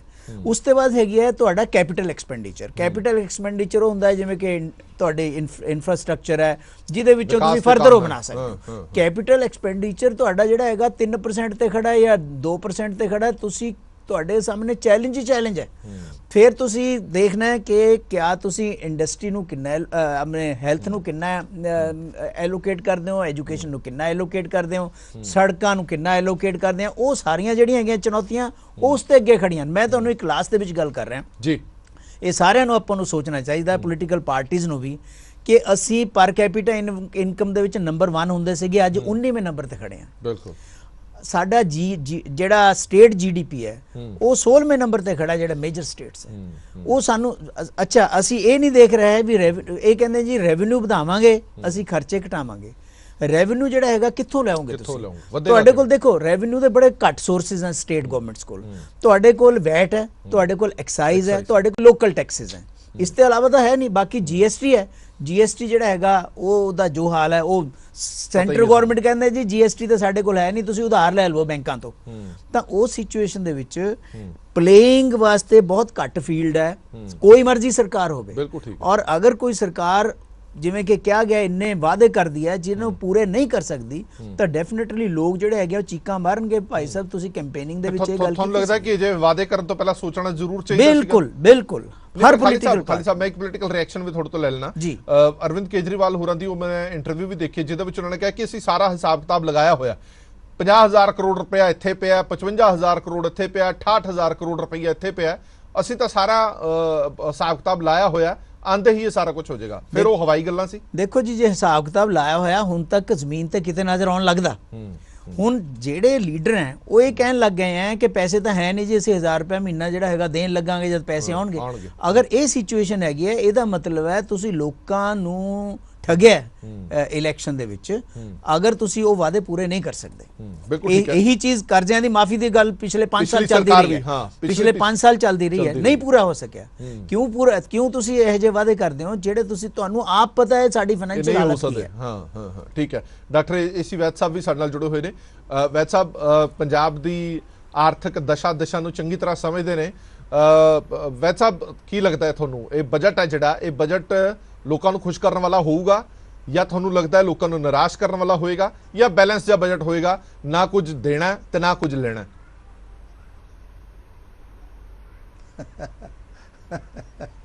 ਬਹੁਤ ਵਧੀਆ ਡਿਸਕਸ਼ਨ ਤੁਸੀਂ ਕਰਦੇ ਹੋ ਹਰਪ੍ਰੀਤ ਜੀ, ਔਰ ਮਜ਼ਾ ਆ ਜਾਂਦਾ ਟੌਪਿਕ ਦੇ ਨਾਮ ਸੁਣ ਕੇ, ਔਰ ਜਦੋਂ ਉਹਦੀ ਕੰਟੈਂਟ ਸੁਣੀਦਾ ਤੇ ਹੋਰ ਨਜ਼ਾਰਾ ਆ ਜਾਂਦਾ। ਥੈਂਕ ਯੂ ਜੀ, ਥੈਂਕ ਯੂ। ਇਹ ਐਕਸਪੋਜ਼ ਕਰ ਦਿੰਦੇ ਹੋ ਤੁਸੀਂ ਸਰਕਾਰਾਂ ਨੂੰ, ਕੋਈ ਵੀ ਸਰਕਾਰ ਹੋਵੇ। ਮੈਂ ਦੇਖ ਰਿਹਾ ਕਿ ਤੁਹਾਡਾ ਡਿਬੇਟ ਕਰਨ ਦਾ ਬੜਾ ਅਲੱਗ ਜਿਹਾ ਤਰੀਕਾ ਹੈ ਜੀ, ਔਰ ਤੁਹਾਡੇ ਸਪੀਕਰ ਵੀ ਚੰਗੇ ਆਉਂਦੇ ਆ ਜੀ ਜੀ ਉਹ ਖੱਲ ਉਧੇੜ ਕੇ ਰੱਖ ਦਿੰਦੇ ਆ ਇਹਨਾਂ ਦੀ। ਜੀ ਜੀ ਜੀ। ਮੈਂ ਸੁਣਦਾ ਪਿਆ ਸੀ ਥੋੜੀ ਜਿਹੀ ਜਿਹੜੀ ਪ੍ਰੀਲਿਮਿਨਰੀ ਹੋ ਰਹੀ ਸੀ ਪੈਟਰੋਲ ਵਾਲੇ ਡੀਜ਼ਲ ਵਾਲਿਆਂ ਦੀ ਐਸੋਸੀਏਸ਼ਨ ਦੇ ਪ੍ਰਧਾਨ ਜੀ ਦੀ ਵੀ ਗੱਲ ਸੁਣ ਰਿਹਾ ਸੀ ਮੈਂ, ਔਰ ਦੂਜੇ ਸੱਜਣਾਂ ਦੀ ਵੀ ਸੁਣ ਰਿਹਾ ਸੀ। ਗੱਲ ਇਹ ਆ ਕਿ ਠੇਕਾ ਲੈ ਲਿਆ ਹੁਣ ਸਰਕਾਰਾਂ ਨੇ ਜੀ ਪਬਲਿਕ ਦਾ ਮਜ਼ਾਕ ਬਣਾਉਣ ਦਾ, ਔਰ ਸਰਕਾਰਾਂ ਤਾਂ ਬਣਾ ਹੀ ਰਹੀਆਂ, ਅੱਗੋਂ ਪਬਲਿਕ ਬੜੀ ਖੁਸ਼ੀ ਦੇ ਵਿੱਚ ਬਣ ਵੀ ਰਹੀ ਹੈ, ਪਿਆਜ਼ ਵੀ ਖਾਂਦੀ ਹੈ, ਸ਼ੂਜ਼ ਵੀ ਖਾਂਦੀ ਹੈ, ਔਰ ਇਹਨਾਂ ਨੂੰ ਬੇਅਰ ਕਰਦੀ ਹੈ। ਜਿੱਥੋਂ ਤੱਕ ਗੱਲ ਹੈਗੀ ਆ, ਮੈਂ ਅੱਜ ਡਿਬੇਟ ਥੋੜੀ ਜਿਹੀ ਸੁਣੀ, ਮੈਨੂੰ 5-7 ਮਿੰਟ ਮਿਲੇ ਉਹ ਸੁਣਨ ਵਾਸਤੇ ਜੀ, ਕਿ ਜੀ ਅੱਜ ਉਹ ਪੰਜਾਬ ਦੇ ਵਿੱਚ ਆਪਣਾ ਐਜੂਕੇਸ਼ਨ ਸਿਸਟਮ ਇੰਡੀਆ ਦੇ ਵਿੱਚ ਨੰਬਰ 1 ਡਿਕਲੇਅਰ ਕੀਤਾ ਉਹਨਾਂ ਨੇ, ਪਰ ਸਾਡੇ ਸੀਐਮ ਸਾਹਿਬ ਮੰਨਣ ਲਈ ਸੈਂਟਰ ਨੇ। ਔਰ ਬੜੀ ਮੈਨੂੰ ਅਫਸੋਸ ਹੋਇਆ, ਦੁੱਖ ਹੋਇਆ, ਸਾਡੇ ਗੁਆਂਢੀਆਂ ਦਾ ਮੁੰਡਾ ਅਗਰ ਫਸਟ ਆਉਂਦਾ ਨਾ ਤੇ ਅਸੀਂ ਰੌਲਾ ਪਾ ਦਿੰਦੇ ਹਾਂ, ਕਮਾਲ ਹੋ ਗਈ, ਸਾਡੇ ਮੁਹੱਲੇ 'ਚੋਂ ਮੁੰਡਾ ਫਸਟ ਆ ਗਿਆ ਜੀ, ਤੇ ਅਸੀਂ ਉਹਨੂੰ ਨਗੇਟ ਕਰ ਰਹੇ ਹਾਂ, ਕਹਿੰਦੇ ਜੀ ਇਹਦੇ ਅੰਦਰ ਕੀ ਹੈਗਾ, ਚੀਫ ਮਿਨਿਸਟਰ ਇਜ਼ ਸਪੀਕਿੰਗ, ਤੁਹਾਨੂੰ ਕੀ ਪਤਾ ਤੇ ਜੈਲੀ ਹੈ, ਤੁਹਾਨੂੰ ਕੀ ਪਤਾ ਅੰਦਰ ਕੀ ਹੈ, ਅੰਦਰ ਕੋਈ ਸਿਸਟਮ ਨਹੀਂ ਹੈ। ਔਰ ਮੈਂ ਹਰਪ੍ਰੀਤ ਜੀ ਦੇਖੋ, ਮੈਂ ਖੁਦ ਐਜੂਕੇਸ਼ਨਿਸਟ ਹਾਂ ਜੀ ਜੀ, ਮੈਂ ਐਜੂਕੇਸ਼ਨ ਵਿੱਚ 40 ਸਾਲ ਕੰਟਰੀਬਿਊਟ ਕੀਤਾ, ਬਿਲਕੁਲ ਠੀਕ। ਔਰ ਦੇਖਿਆ ਮੈਂ ਇੰਡੀਅਨ ਸਿਸਟਮ ਦੇ ਵਿੱਚ ਪੰਜਾਬ ਦਾ ਨਾਮ ਵਧੀਆ ਹੀ ਰਿਹਾ। ਠੀਕ ਹੈ, ਸਰਕਾਰਾਂ ਨੇ ਆ ਕੇ ਪੋਸਟਾਂ ਨਾ ਦਿੱਤੀਆਂ, ਤਨਖਾਹਾਂ ਨਾ ਦਿੱਤੀਆਂ, ਗ੍ਰਾਂਟਾਂ ਘਟਾਤੀਆਂ, ਇਨ ਸਪਾਈਟ ਆਫ ਦੈਟ ਪੰਜਾਬੀ ਮਿਹਨਤੀ ਨੇ ਪਰਫਾਰਮ ਕਰਦੇ ਆ, ਐਕਸਲ ਕਰਦੇ ਆ। ਚਲੋ ਇਹ ਤੇ ਇੱਕ ਗੱਲ ਹੋ ਗਈ ਜਿਹਨੂੰ ਦੇਖ ਕੇ ਅੱਜ ਮੈਨੂੰ ਐਜ਼ ਐਨ ਐਜੂਕੇਸ਼ਨ ਦੁੱਖ ਹੋਇਆ, ਤੇ ਮੈਂ ਕਿਹਾ ਮੈਂ ਤੁਹਾਡੇ ਨਾਲ ਜ਼ਰੂਰ ਸ਼ੇਅਰ ਕਰਾਂ ਜੀ ਜੀ ਜੀ ਕਿ ਜੇ ਪੰਜਾਬ ਨੰਬਰ 1 ਤੇ ਆ ਗਿਆ ਉਹ ਬਈ ਉਹਨੂੰ ਗ੍ਰੇਸਫੁਲੀ ਐਕਸੈਪਟ ਕਰੋ, ਔਰ ਤੁਸੀਂ ਆਨਰ ਨਹੀਂ ਕਰ ਸਕਦੇ, ਤੁਸੀਂ ਉਹਨਾਂ ਨੂੰ ਕੋਈ ਬੈਨੀਫਿਟ ਨਹੀਂ ਦੇ ਸਕਦੇ, ਨਾ ਦਿਓ। ਠੀਕ ਹੈ, ਆਪਣੇ ਟੁੱਟੇ ਹੋਏ ਮੂੰਹ ਨਾਲ, ਝੂਠੇ ਮੂੰਹ ਨਾਲ ਉਹਨਾਂ ਦੀ ਪ੍ਰੇਜ਼ ਤਾਂ ਕਰ ਦਿਓ ਕਿ ਜੀ ਸਟੂਡੈਂਟ ਬਹੁਤ ਵਧੀਆ ਨੇ, ਟੀਚਰ ਬਹੁਤ ਵਧੀਆ ਨੇ, ਸਿਸਟਮ ਬਹੁਤ ਵਧੀਆ, ਅਕੈਡਮਿਕ ਸਿਸਟਮ ਅੱਛਾ ਹੈ, यूनिवर्सिटियां अच्छी कंट्रीब्यूट कर रही हैं, स्कूल अच्छे कंट्रीब्यूट कर रहे ने, हेडमास्टर्स काम कर रहे ने, ਤੋ ਇਹ ਤੇ ਪਹਿਲੀ ਗੱਲ ਤਾਂ ਸੀ, ਮੈਂ ਆਪਣਾ ਰੋਸ਼ ਪ੍ਰਗਟ ਕੀਤਾ। ਮੇਰਾ ਖਿਆਲ ਹੈ ਕਿ ਤੁਸੀਂ ਨਹੀਂ ਠੀਕ ਹੈ ਸਾਰੇ ਤੁਹਾਡੀ ਗੱਲ। ਐਂਡੋਰਸ ਕਰੋਗੇ ਬਿਲਕੁਲ ਠੀਕ। ਇਸ ਗੱਲ ਨੂੰ। ਜੀ ਜੀ। ਹੁਣ ਆ ਜਾਈਏ ਨੰਬਰ 2 ਤੇ। ਆਪਾਂ ਦੇਖੋ ਆਪਾਂ ਨਾ ਮਜ਼ਾਕ ਬਣਾਉਂਦੇ ਆ ਕਿ ਬਈ ਸਾਰੀਆਂ ਸਰਕਾਰਾਂ ਨੇ, ਅਸੀਂ ਕਹਿ ਦਿੰਦੇ ਆ ਜੀ ਉਹ ਬੀਜੇਪੀ ਦੀ ਸਰਕਾਰ ਹੈ, ਉਹ ਫਲਾਣੀ ਸਰਕਾਰ ਹੈ। ਜੇ ਪ੍ਰਾਈਮ ਮਿਨਿਸਟਰ ਨੇ ਐਕਸਾਈਜ਼ ਡਿਊਟੀ ਘਟਾਈ ਤੇ ਉਹਨੇ ਨਾਲ ਅਪੀਲ ਕਰ ਦਿੱਤੀ। ਪਹਿਲਾਂ ਕੀਮਤ ਘੱਟ ਹੀ ਨਹੀਂ ਸੀ ਰਹੀ, ਜੇ ਉਹਨਾਂ ਨੇ ਘਟਾਈ ਤੇ ਅਪੀਲ ਕੀਤੀ। ਅਸੀਂ ਕਹਿੰਦੇ ਆ ਜੀ ਅਸੀਂ ਤੇ ਆਪਣਾ ਸ਼ੇਅਰ ਨਹੀਂ ਜੇ ਘਟਾਣਾ। ਆ ਬੜਾ ਵਧੀਆ ਆਰਗੂਮੈਂਟ ਉਹ ਦੇ ਰਹੇ ਸੀ ਕਿ ਬਈ ਜਦੋਂ ਵੈਟ ਘਟਾਇਆ ਰੈਵਨਿਊ ਵਧਿਆ। ਇਹ ਬੜੀ ਸਿੰਪਲ ਜੀ ਇਕਨੋਮਿਕਸ ਹੈ ਬਿਲਕੁਲ ਕਿ ਜਦੋਂ ਤੁਸੀਂ ਕੀਮਤ ਘਟਾਓਗੇ ਡਿਮਾਂਡ ਵਧੇਗੀ ਔਰ ਡਿਮਾਂਡ ਕਈ ਗੁਣਾ ਵਧੂਗੀ। ਇਹ ਆਲਰੇਡੀ ਕਹਿ ਰਹੇ ਨੇ। ਪਹਿਲਾਂ ਸਾਨੂੰ ਕੰਪੀਟ ਹਰਿਆਣੇ ਨਾਲ ਵੀ ਕਰਨਾ ਪੈਂਦਾ ਸੀ, ਯੂਟੀ ਨਾਲ ਵੀ ਕਰਨਾ ਪੈਂਦਾ ਸੀ, ਹਿਮਾਚਲ ਨਾਲ ਵੀ ਕਰਨਾ ਪੈਂਦਾ ਸੀ, ਰਾਜਸਥਾਨ ਨਾਲ ਵੀ ਕਰਨਾ ਪੈਂਦਾ ਸੀ। ਔਰ ਹੁਣ ਸਾਡਾ ਕੰਪੀਟੀਸ਼ਨ 2 ਸਟੇਟਾਂ ਨਾਲ ਰਹਿ ਗਿਆ। ਅਗਰ ਇਹ ਅਕਲਬੰਦੀ ਕਰਨ, ਅਗਰ ਇਹ ਵੈਟ ਘਟਾ ਦੇਣ ਤੇ ਜਿਹੜੀ ਡਿਮਾਂਡ ਹਿਮਾਚਲ ਨੂੰ ਤੁਰ ਕੇ ਜਾਂਦੀ ਹੈ ਉਹ ਸਾਰੀ ਰਿਟੇਨ ਹੋ ਜੂਗੀ ਔਰ ਉਹਨਾਂ ਪੈਟਰੋਲ ਜ਼ਿਆਦਾ ਵਿਕੂਗਾ। ਔਰ ਲੋਕ ਜਿਹੜਾ ਹੁਣ ਅਸੀਂ ਉੱਥੋਂ ਜਾ ਕੇ ਖਰੀਦਦੇ ਆ ਨਾ ਬਲੈਕ ਵਿੱਚ, ਜੀ ਜੀ ਜੀ ਜੀ, ਉਹ ਖਰੀਦਣ ਆਣਗੇ ਸਾਡੇ ਕੋਲ ਬਲੈਕ ਵਿੱਚ। ਠੀਕ ਹੈ ਵੈਦ ਸਾਹਿਬ, ਇਹ ਇੱਕ ਸਵਾਲ ਦਾ ਜਵਾਬ ਹੋਰ ਦਿਓ। ਗੱਲ ਸਰਕਾਰ ਕਹਿੰਦੀ ਹੈ ਕਿ ਇੱਕ ਇੱਕ ਕਰਕੇ ਸ਼ੁਰੂ ਕਰਾਂਗੇ ਨਾ। ਉਹਨਾਂ ਨੇ ਲਿਕਰ ਪਾਲਿਸੀ ਬਣਾਈ ਹੈ, ਐਕਸਾਈਜ਼ ਪਾਲਿਸੀ ਤੁਸੀਂ ਦੇਖੀ ਹੈ। ਉਹ ਕਹਿ ਰਹੇ ਕਿ ਇੱਥੋਂ ਹੁਣ ਅਸੀਂ 40 ਗੁਣਾ 40% ਜਿਹੜੀ ਹੈ ਵੱਧ ਕਮਾਈ ਕਰਾਂਗੇ ਪਹਿਲਾਂ ਨਾਲੋਂ। ਮੈਂ ਤਾਂ ਦੇਖੋ ਹਰਪ੍ਰੀਤ ਜੀ, ਮੈਨੂੰ ਇੱਕ ਹੋਰ ਚੀਜ਼ ਬੜੀ ਪਿੱਛੇ ਕੁਝ ਦਿਨਾਂ ਤੋਂ ਹੌਂਟ ਕਰ ਰਹੀ ਹੈ ਜੀ, ਔਰ ਦੁੱਖ ਹੋ ਰਿਹਾ as an educationist, as citizen of India. ਅਫਸੋਸ ਹੋ ਰਿਹਾ, ਦੁੱਖ ਹੋ ਰਿਹਾ ਯਾਰ। 4 ਸਾਲ ਦੀ ਇੰਪਲਾਇਮੈਂਟ ਵੀਰ ਸੈਨਿਕ ਦੀ, ਯਾਰ ਅਸੀਂ ਤੇ ਧੱਜੀਆਂ ਉਡਾਤੀਆਂ ਆਪਣੇ ਡਿਫੈਂਸ ਦੀਆਂ ਵੀ। ਇਹ ਮੈਂ ਇੱਕ ਫੀਲਡ ਲੈ ਰਿਹਾ ਕਿਉਂਕਿ ਇਹ ਦੁਖਦ ਸਮਾਚਾਰ ਹੈ। ਕਿਦੋਂ ਅਕਲ ਆਊਗੀ ਇਹਨਾਂ ਸਰਕਾਰਾਂ ਨੂੰ, ਕਿਦੋਂ ਸਮਝ ਆਊਗੀ ਇਹਨਾਂ ਨੂੰ। ਔਰ ਇਹ ਲੋਕ ਵੀ ਸਾਡੇ ਨਾ, ਮੈਂ ਉਹਨਾਂ ਨਾਲ ਮੱਥਾ ਟੇਕਦਾ ਜ਼ਮੀਨ ਨਾਲ ਆਪਣਾ ਸਿਰ ਲਾ ਕੇ। ਇਹਨਾਂ ਨੂੰ ਅਕਲ ਨਹੀਂ ਆਉਣੀ ਕਦੀ ਵੀ। ਇਹ ਫਿਰ ਮੁੜ ਝੁੜ ਕੇ ਕੀ ਕਰਦੇ ਨੇ ਜੀ, ਐਬਸੋਲੂਟ ਪਾਵਰ ਦੇ ਦਿੰਦੇ ਆ, ਜਿਤਾਉਂਦੇ ਆ ਤੇ ਸਾਰੀ ਐਬਸੋਲੂਟ ਲੱਗੇ ਰਹੋ ਜੀ। ਹੁਣ ਐਕਸਪਲੋਇਟ ਕਰ ਲਓ, ਬਿਲਕੁਲ ਠੀਕ, ਹੁਣ ਲੁੱਟ ਲਓ ਲੋਕਾਂ ਨੂੰ। ਅਗਰ ਆਪੋਜੀਸ਼ਨ ਸਟਰੋਂਗ ਹੋਵੇ ਜੀ, ਆ ਜਿੰਨੇ ਮੁੱਦੇ ਤੁਸੀਂ ਛੇੜਦੇ ਹੋ ਨਾ, ਇਹ ਤੁਹਾਡੇ ਮੁੱਦੇ 90% ਸੋਲਵ ਹੋ ਜਾਣ।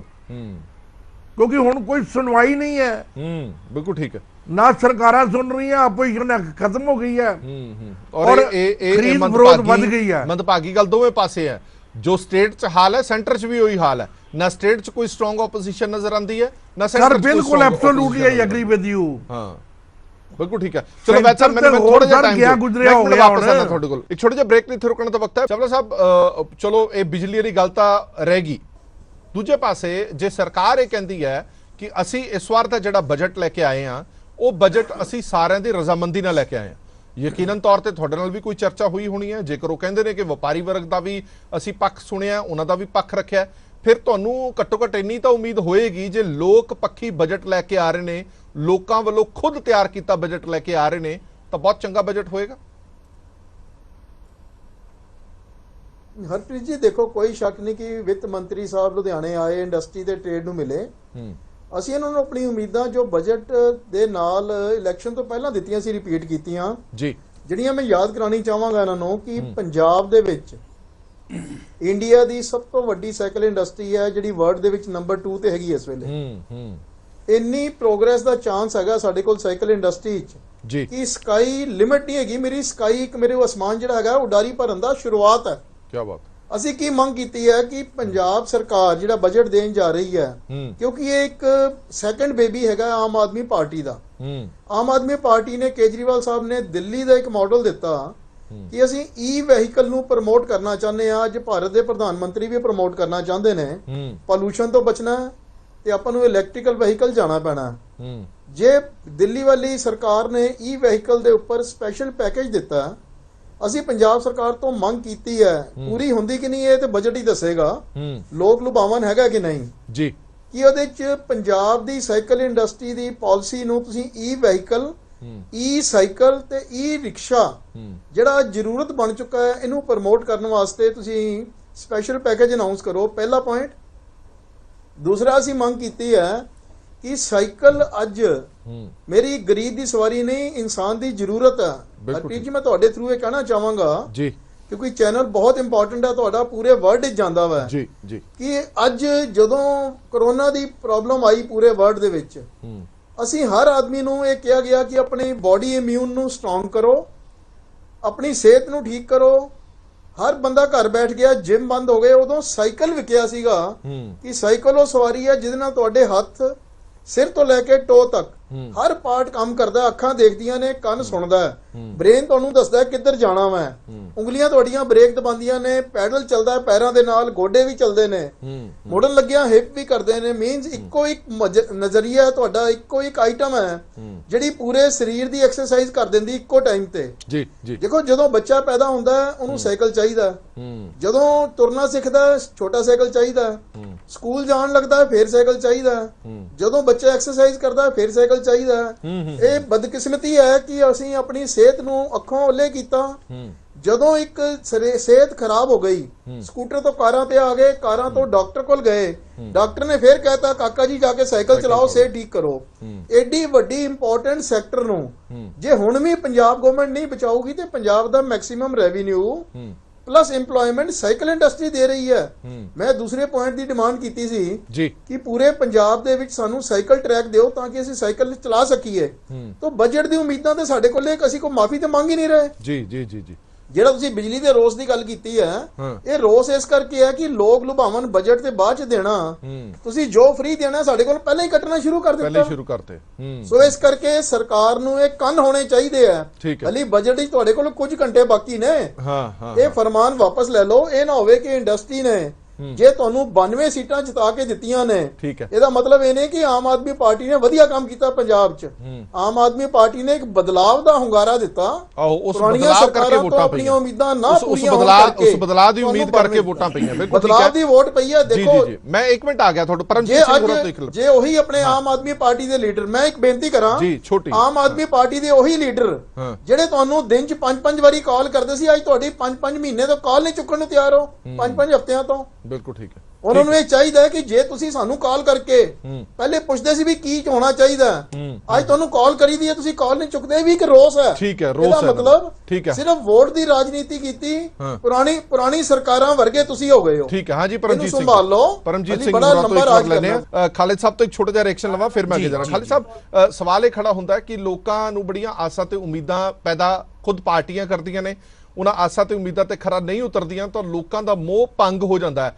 ਇਹ ਜੋ ਡਿਸੀਜਨ ਆਇਆ ਆਮ ਆਦਮੀ ਪਾਰਟੀ ਦੇ ਹੱਕ ਦੇ ਵਿੱਚ ਫਤਵਾ ਆਇਆ 92 ਸੀਟਾਂ ਦਾ, ਉਹ ਵੀ ਕਿਤੇ ਨਾ ਕਿਤੇ ਕਾਰਨ ਉਹੀ ਹੈ ਕਿ ਲੋਕਾਂ ਦਾ ਮੋਹ ਭੰਗ ਹੋ ਗਿਆ ਸੀ ਰਵਾਇਤੀ ਪਾਰਟੀਆਂ ਤੋਂ। ਪਰ ਇੱਕ ਨਵੀਂ ਆਸ, ਇੱਕ ਨਵੀਂ ਬਦਲਾਅ ਦੀ ਜਿਹੜੀ ਗੱਲ ਸੀਗੀ ਉਹ ਇਹ ਪਾਰਟੀ ਲੈ ਕੇ ਆਈ ਤੇ ਇਸੇ ਕਰਕੇ ਤੁਹਾਨੂੰ ਲੱਗਦਾ ਕਿ ਜ਼ਿੰਮੇਵਾਰੀ ਬੜੀ ਵੱਡੀ ਹੈ, ਨਹੀਂ ਤਾਂ ਇਹਨਾਂ ਦਾ ਵੀ ਉਹਨਾਂ ਵਰਗਾ ਹਾਲ ਹੋ ਜਾਣਾ। ਦੇਖੋ, ਇਦਾਂ ਆਮ ਆਦਮੀ ਪਾਰਟੀ ਦਾ ਜਿਹੜਾ ਇਲੈਕਸ਼ਨ ਕੈਂਪੇਨ ਸੀਗਾ ਉਹ ਸਾਰਾ ਇਸ ਚੀਜ਼ ਸੀਗਾ ਕਿ ਸਾਨੂੰ ਇੱਕ ਮੌਕਾ ਦਿਓ। ਉਹ ਮੌਕਾ ਚਾਹੇ ਕੇਜਰੀਵਾਲ ਨੂੰ ਦਿਓ ਜਾਂ ਭਗਵੰਤ ਮਾਨ ਨੂੰ ਦਿਓ ਜਾਂ ਆਮ ਆਦਮੀ ਪਾਰਟੀ ਨੂੰ ਇੱਕ ਮੌਕਾ ਦਿਓ। ਤਾਂ ਇਹ ਜਿਹੜੀ ਵੋਟ ਸੀ ਇੱਕ ਨੈਗੇਟਿਵ ਵੋਟ ਸੀਗੀ, ਪੋਜ਼ਿਟਿਵ ਵੋਟ ਨਹੀਂ ਸੀਗੀ, ਨੈਗੇਟਿਵ ਵੋਟ ਸੀਗੀ ਉਹਨਾਂ ਪਾਰਟੀਆਂ ਦੇ ਅਗੇਂਸਟ ਜਿਹੜੀਆਂ ਕਿ ਰਾਜ ਕਰ ਰਹੀਆਂ ਸੀਗੀਆਂ। ਹੁਣ ਸਵਾਲ ਇਹ ਹੈਗਾ ਕਿ ਜੋ ਤੁਸੀਂ ਵਾਅਦੇ ਕੀਤੇ, ਕਿਆ ਤੁਸੀਂ ਇੰਨੀ क्षमता ਰੱਖਦੇ ਹੋ ਕਿ ਉਹਨਾਂ ਨੂੰ ਪੂਰਾ ਕਰੋ? ਅਗਰ ਨਹੀਂ ਕਰਦੇ ਤਾਂ ਇਹਦਾ ਮਤਲਬ ਹੈ ਜਿਹੜਾ ਤੁਸੀਂ ਕਹਿ ਰਹੇ ਸੀਗੇ ਸਾਡੀਆਂ ਇੰਨੀਆਂ ਕੈਲਕੂਲੇਸ਼ਨਸ ਹੈ ਵਗੈਰਾ ਵਗੈਰਾ, ਉਹਦੇ ਕੈਲਕੂਲੇਸ਼ਨਸ ਦੇ ਮੁਤਾਬਕ ਤਾਂ ਸਾਰਾ ਕੁਝ ਹੋ ਨਹੀਂ ਰਿਹਾ ਹੁਣ ਤੱਕ। ਤੁਸੀਂ ਤਾਂ ਕਹਿੰਦੇ ਸੀਗੇ ਇੰਨੇ ਦਿਨਾਂ 'ਚ ਇਹ ਹੋ ਜਾਏਗਾ, ਇੰਨਾ ਚਿਰ ਦੇ ਵਿੱਚ ਇਹ ਹੋ ਜਾਏਗਾ, ਲੇਕਿਨ ਹਜੇ ਤੱਕ ਵੈਸੇ ਤਾਂ 3 ਮਹੀਨੇ ਬਹੁਤ ਘੱਟ ਹੈ, ਲੇਕਿਨ ਉਹਦੇ ਵਿੱਚ ਵੀ 3 ਮਹੀਨਿਆਂ ਦੇ ਵਿੱਚ ਵੀ ਕੋਈ ਖਾਸ ਬਦਲਾਵ ਜਿਹੜਾ ਹੈਗਾ ਉਹਦੇ ਸੰਕੇਤ ਨਜ਼ਰ ਨਹੀਂ ਆ ਰਹੇ। ਤੁਹਾਨੇ 2 ਗੱਲਾਂ ਕੀਤੀਆਂ। ਇੱਕ ਤਾਂ ਜਿਹੜੀ ਇਹਨਾਂ ਨੇ ਪਾਲਿਸੀ ਲਿਆਂਦੀ ਹੈ ਐਕਸਾਈਜ਼ ਪਾਲਿਸੀ, ਜਿਹਦੇ ਨਾਲ ਸ਼ਰਾਬ ਸਸਤੀ ਕੀਤੀ ਹੈ। ਤੁਸੀਂ ਕਿਹਾ ਤੁਹਾਨੂੰ ਪਤਾ ਹੈਗਾ ਇੱਕ ਸਰਵੇ ਰੀਸੈਂਟਲੀ ਆਇਆ ਹੈ ਜਿਹਦੇ ਵਿੱਚ ਇਹ ਹੈਗਾ ਕਿ ਜਿਹੜੀ ਮੈਂਟਲ ਹੈਲਥ ਹੈ ਪੰਜਾਬੀਆਂ ਦੀ ਉਹ ਨੈਸ਼ਨਲ ਐਵਰੇਜ ਤੋਂ ਕਿਤੇ ਜ਼ਿਆਦਾ ਮੈਂਟਲ ਇਲਨੈਸ ਜਿਹਨੂੰ ਕਹਿੰਦੇ ਆ। ਔਰ ਇਹ ਕਾਹਦੇ ਵਾਸਤੇ ਕਰਕੇ ਹੈ? ਅਲਕੋਹਲਿਜ਼ਮ ਕਰਕੇ ਤੇ ਡਰੱਗਸ ਕਰਕੇ। ਤੇ ਅਸੀਂ ਸ਼ਰਾਬ ਤੁਸੀਂ ਸਸਤੀ ਦੇਖੋ ਕਰ ਰਹੇ ਹਾਂ। 18% ਨੈਸ਼ਨਲ ਐਵਰੇਜ ਮਤਲਬ ਸਾਡੀ ਜਿਹੜੀ ਮੈਂਟਲ ਇਲਨੈਸ ਦਾ ਲੈਵਲ ਹੈ 18% ਹੈ, ਯਾਨੀ ਕਿ 100 ਚੋਂ 18 ਬੰਦੇ ਮੈਂਟਲੀ ਕਿਤੇ ਨਾ ਕਿਤੇ ਅਨਸਟੇਬਲ ਹੈ ਜਾਂ ਕੋਈ ਨਾ ਕੋਈ ਪ੍ਰੋਬਲਮ ਹੈ। ਔਰ ਉਹਦਾ ਵੱਡਾ ਤਾਂ ਰੀਜ਼ਨ ਹਰ ਅਲਕੋਹਲ। ਚੀਜ਼ ਯੈਸ, ਉਹ ਕਿਆ ਅਲਕੋਹਲ ਤੇ ਸਬਸਟੈਂਸਸ ਉਹਨੇ ਲਿਖਿਆ ਹੈ। ਇਹਦਾ ਮਤਲਬ ਹੈਗਾ ਕਿ ਤੁਸੀਂ ਜਿਸ ਵੇਲੇ ਕੋਈ ਵੀ ਪਾਲਿਸੀ ਬਣਾਉਨੇ ਹੋ ਤੁਸੀਂ ਹਰ ਚੀਜ਼ ਦੇਖਣਾ ਪਊਗਾ। ਹੁਣ ਤੋਂ ਗੱਲ ਕੀਤੀ ਹੈ, ਵੈਦ ਸਾਹਿਬ ਨੇ ਗੱਲ ਕੀਤੀ ਇਹਦੀ, ਅਸੀਂ ਨੰਬਰ 1 ਤੇ ਆਏ। ਹਾਂ ਨੰਬਰ 1 ਤੇ ਆਏ, ਬੜੀ ਦੇਰ ਤੋਂ ਉਹਦੇ ਵਾਸਤੇ ਬੜਾ ਕੁਝ ਉਪਰਾਲੇ ਚੱਲ ਰਹੇ ਸੀਗੇ। ਮੈਂ ਇਸ ਸੈਕਟਰ ਨੂੰ ਬਹੁਤ ਕਲੋਜ਼ਲੀ ਵਾਚ ਕਰਦਾ ਜੀ। ਔਰ ਮੈਂ ਦੇਖਦਾ ਕਿ ਕਿਸ ਤਰੀਕੇ ਦੇ ਨਾਲ ਪਿਛਲੇ 2 ਸਾਲਾਂ ਦੇ ਵਿੱਚ, ਬਲਕਿ 3 ਸਾਲਾਂ ਦੇ ਵਿੱਚ ਨਵੀਆਂ ਜਿਹੜੀਆਂ ਹੈਗੀਆਂ ਚੀਜ਼ਾਂ ਲਿਆ ਕੇ ਬਦਲਾਵ ਲਿਆਂਦੇ ਗਏ ਔਰ ਅਸੀਂ ਨੰਬਰ 1 ਤੇ ਆਏ। ਚਲੋ ਸਾਰਾ ਕੁਝ ਅਗਰ ਕਹਿੰਦੇ ਆ ਵੀ ਬਿਲਕੁਲ ਹੀ ਗਲਤ ਸੀਗਾ, ਲੇਕਿਨ ਘੱਟੋ ਘੱਟ ਹੈਡ ਆਫ ਦਾ ਜਿਹੜਾ ਸਟੇਟ ਹੈ ਉਹਨੂੰ ਤਾਂ ਹੈਡ ਆਫ ਦਾ ਗਵਰਨਮੈਂਟ ਹੈ ਉਹਨੂੰ ਘੱਟੋ ਘੱਟ ਸ਼ਾਬਾਸ਼ੀ ਦੇਣੀ ਚਾਹੀਦੀ ਹੈ। ਉਹ ਕਹ ਰਹੇ ਕਿ ਉਹ ਤਾਂ ਫਰਜ਼ੀ ਹੈ। ਹੁਣ ਉਹਦੀ ਇੱਕ ਆਂਕੜੀ ਫਰਜ਼ੀ ਇੱਕ ਕਹੀ ਗੱਲ ਜਿਹੜੀ ਹੈਗੀ ਹੈ ਉਹ ਹੈਗੀ ਹੈ ਕਿ ਅਗਰ ਇਹ ਨਹੀਂ ਹੁੰਦਾ ਤਾਂ ਕੀ ਹੋਏਗਾ। 92 ਸੀਟਾਂ ਦੀ ਗੱਲ ਹੋਈ, 92 ਸੀਟਾਂ ਮਿਲ ਗਈਆਂ, ਲੇਕਿਨ ਇਹਦਾ ਮਤਲਬ ਹੈ ਲੋਕਾਂ ਨੇ ਬਹੁਤ ਰੱਜ ਕੇ ਹੁੰਗਾਰਾ ਦਿੱਤਾ। ਲੇਕਿਨ ਅਗਰ ਤੁਸੀਂ ਇਹਨੂੰ ਡਿਲੇ ਕਰੀ ਚੱਲੋਗੇ ਔਰ ਕੋਈ ਨਾ ਕੋਈ ਬਹਾਨਾ ਪਾਓਗੇ, ਉਹਦਾ ਰਿਐਕਸ਼ਨ ਅਗੇਂਸਟ ਵੀ ਉਨਾ ਹੀ ਜ਼ਬਰਦਸਤ ਹੋਏਗਾ। ਲੋਕਾਂ ਦੀਆਂ ਜਿਹੜੀਆਂ ਐਕਸਪੈਕਟੇਸ਼ਨਸ ਜਿਹੜੀਆਂ ਹੈਗੀਆਂ 92 ਸੀਟਾਂ ਦਾ ਮਤਲਬ ਹੈ ਲੋਕਾਂ ਦੀ ਅਪੇਕਸ਼ਾ ਐਕਸਪੈਕਟੇਸ਼ਨ ਬਹੁਤ ਜ਼ਿਆਦਾ ਸੀ। ਅਗਰ ਤੁਸੀਂ ਉਹ ਐਕਸਪੈਕਟੇਸ਼ਨ ਦੇ ਉੱਪਰ ਪੂਰਾ ਨਹੀਂ ਉਤਰਦੇ ਤਾਂ ਬੈਕਲੈਸ਼ ਵੀ ਉਨਾ ਹੀ ਜ਼ਬਰਦਸਤ ਹੋਏਗਾ। ਅੱਛਾ, ਇੱਕ ਛੋਟੇ ਜਿਹਾ ਸਵਾਲ ਖਾਲਿਦ ਸਾਹਿਬ ਹੋਰ ਹੈ, ਜਿਵੇਂ ਗੱਲ ਚਾਵਲਾ ਸਾਹਿਬ ਨੇ ਵੀ ਕੀਤੀ ਹੈ, PSPCL ਤਾਂ ਕਹਿ ਰਹੀ ਹੈ ਕਿ ਅਸੀਂ ਵਿਕਣ ਕਿਨਾਰੇ ਬੈਠੇ ਹਾਂ, ਸਾਡੇ ਕੋਲ ਤਾਂ ਪੈਸਾ ਹੈ ਨਹੀਂ ਹੈ। ਇੰਨੀ ਵੱਡੀ ਦੇਣਦਾਰੀ ਪਹਿਲਾਂ ਹੀ ਸਟੇਟ ਗਵਰਨਮੈਂਟ ਦੀ ਹੈਗੀ ਹੈ, ਐਗਰੀਕਲਚਰ ਨੂੰ ਜਿਹੜੀ ਫ੍ਰੀ ਸਬਸਿਡੀ ਜਾਂਦੀ ਹੈ ਉਹ ਪੈਸਾ ਅਸੀਂ ਦਿੱਤਾ ਨਹੀਂ। ਆ ਗਈ ਜੁਲਾਈ, ਅੱਗੇ ਜੁਲਾਈ ਦੇ ਵਿੱਚ ਤੁਸੀਂ 600 ਯੂਨਿਟ ਫ੍ਰੀ ਦੇਣੇ ਨੇ। ਤੁਸੀਂ ਸੰਸਥਾਵਾਂ ਨੂੰ ਖਤਮ ਨਹੀਂ ਕਰ ਰਹੀ ਜਾਂ ਖਰਾਬ ਨਹੀਂ ਕਰ ਰਹੇ। ਸੰਸਥਾਵਾਂ, ਮੈਨੂੰ ਹਜੇ ਤੱਕ ਯਾਦ ਹੈ ਕਿ 5000 ਕਰੋੜ ਰੁਪਏ ਦਾ ਲੋਨ ਲੈਣਾ ਪਿਆ PSPCL ਨੂੰ। ਇਹਨਾਂ ਚੀਜ਼ਾਂ ਦਾ ਵੀ ਤਾਂ ਸਾਨੂੰ ਧਿਆਨ ਰੱਖਣਾ ਪੈਣਾ। ਹਰਪ੍ਰੀਤ ਜੀ, ਮੈਂ ਤੁਹਾਨੂੰ ਦੱਸਦਾ, ਪਿਛਲੇ ਮਹੀਨੇ ਹੀ ਸਰਕਾਰ ਨੇ ਤਕਰੀਬਨ 2500 ਕਰੋੜ ਰੁਪਏ ਦਾ ਲੋਨ ਲਿੱਤਾ। ਜਦ ਇਹ ਪਾਵਰ ਦੇ ਵਿੱਚ ਆਏ ਆ ਉਸ ਵੇਲੇ ਤੋਂ ਲੋਨ ਵਧਿਆ, ਘਟਿਆ ਨਹੀਂ ਹੈ। ਕਹਿੰਦੇ ਸੀਗੇ ਲੋਨ ਘਟਾਉਣ ਦਾ ਸਾਡੇ ਕੋਲ ਫਾਰਮੂਲਾ ਹੈ ਜੀ, ਨੰਬਰ 1। ਦੂਸਰੀ PSPCL ਦੀ ਗੱਲ ਕੀਤੀ ਹੈ, ਜਿੰਨੀਆਂ ਸਬਸਿਡੀਜ਼ ਹੈਗੀਆਂ ਉਹ ਇਸ ਕਰਕੇ ਬੰਦ ਹੋਣ ਦੇ ਕਿਨਾਰੇ ਤੇ ਹੈ ਕਿਉਂਕਿ ਉਹ ਸਬਸਿਡੀ ਜਿਹੜੀ ਹੈਗੀ ਹੈ ਉਹ ਟ੍ਰਾਂਸਫਰ ਕਰਨੀ ਹੁੰਦੀ ਹੈ ਸਰਕਾਰ ਨੇ PSPCL ਨੂੰ। ਬਿਲਕੁਲ। PSPCL ਨੇ ਕੀ ਕਰਨਾ ਹੈ, ਉਹਨਾਂ ਨੇ ਪੈਨਸ਼ਨਾਂ ਵੀ ਦੇਣੀਆਂ, ਉਹਨਾਂ ਨੇ ਸੈਲਰੀ ਵੀ ਦੇਣੀ ਹੈ, ਉਹਨਾਂ ਨੇ ਮੇਨਟੇਨੈਂਸ ਵੀ ਕਰਨੀ ਹੈ, ਲਾਈਨਾਂ ਦੀ ਵੀ, ਗ੍ਰਿਡਾਂ ਦੀ ਵੀ, ਸਾਰਾ ਕੁਝ। ਅਗਰ ਗ੍ਰਿਡ ਜਿਹੜੇ ਹੈਗੇ ਪ੍ਰੋਪਰ ਕੰਮ ਨਹੀਂ ਕਰਨੇ, ਮੇਨਟੇਨੈਂਸ ਤਾਰਾਂ ਔਰ ਉਹਨਾਂ ਦੀ ਨਹੀਂ ਹੈ ਤਾਂ ਨੈਚੁਰਲੀ ਉਹ ਟ੍ਰਿਪਿੰਗ ਹੋਏਗੀ। ਟ੍ਰਿਪਿੰਗ ਦਾ ਜਿਹੜਾ ਹੈਗਾ ਇੰਡਸਟਰੀ ਤੇ ਵੀ ਨੁਕਸਾਨ ਹੋਏਗਾ, ਡੋਮੈਸਟਿਕ ਸੈਕਟਰ ਦੇ ਵਿੱਚ ਵੀ ਨੁਕਸਾਨ ਹੋਏਗਾ। ਤੀਸਰੀ ਚੀਜ਼ ਇਹ ਹੈਗੀ ਹੈ ਕਿ ਜਿਹੜੇ ਸਰਕਾਰੀ ਇਦਾਰੇ ਹੈ, ਸਰਕਾਰੀ ਮਹਿਕਮੇ ਹੈ, ਉਹਨਾਂ ਨੇ ਹੀ ਘੱਟੋ ਘੱਟ 1200-1300 ਕਰੋੜ ਰੁਪਇਆ PSPCL ਦਾ ਦੇਣਾ, ਜਿਹੜਾ ਕਿ ਬਿੱਲ ਉਹਨਾਂ ਨੇ ਨਹੀਂ ਦਿੱਤੇ ਹੋਏ। ਬਿਲਕੁਲ, ਉਹ ਨਹੀਂ ਹਜੇ ਤੱਕ ਦਿੱਤੇ ਜਾ ਰਹੇ। ਤਾਂ PSPCL ਦੀਆਂ ਪ੍ਰੋਬਲਮ ਜਿਹੜੀਆਂ ਹੈਗੀਆਂ ਉਹ ਤਾਂ ਰੀਅਲ ਪ੍ਰੋਬਲਮਸ ਹੈ। ਔਰ PSPCL ਦੀ ਜਿਹੜੀ ਹੈਗੀ ਹੈ ਤੁਸੀਂ ਹਰ ਜਗ੍ਹਾ ਉਹਦੇ ਉੱਪਰ ਕਹਿੰਦੇ ਹੋ ਕਿ ਇਹਨਾਂ ਦੀ ਰਿਸਪੌਂਸਿਬਿਲਿਟੀ ਹੈ, ਲੇਕਿਨ ਰਿਸਪੌਂਸਿਬਿਲਿਟੀ ਤਾਂ ਫਿਕਸ ਕਰੋਗੇ ਜੇ ਉਹਨਾਂ ਨੂੰ ਸਾਰਾ ਕੁਝ ਮਿਲੇਗਾ। ਉਹਨਾਂ ਨੂੰ ਸਾਰਾ ਕੁਝ ਮਿਲ ਨਹੀਂ ਰਿਹਾ, ਉਹਦੇ ਵਾਸਤੇ ਫਿਰ ਤੁਸੀਂ ਕਹਿੰਦੇ ਹੋ ਰਿਸਪੌਂਸਿਬਿਲਿਟੀ ਵੀ ਤੁਹਾਡੀ ਹੈ, ਕਿਉਂਕਿ ਬਿਜਲੀ ਤੇ ਬਿਨਾ ਪੂਰਾ ਸਟੇਟ ਇੱਕਦਮ ਬੰਦ ਹੋ ਜਾਏਗਾ।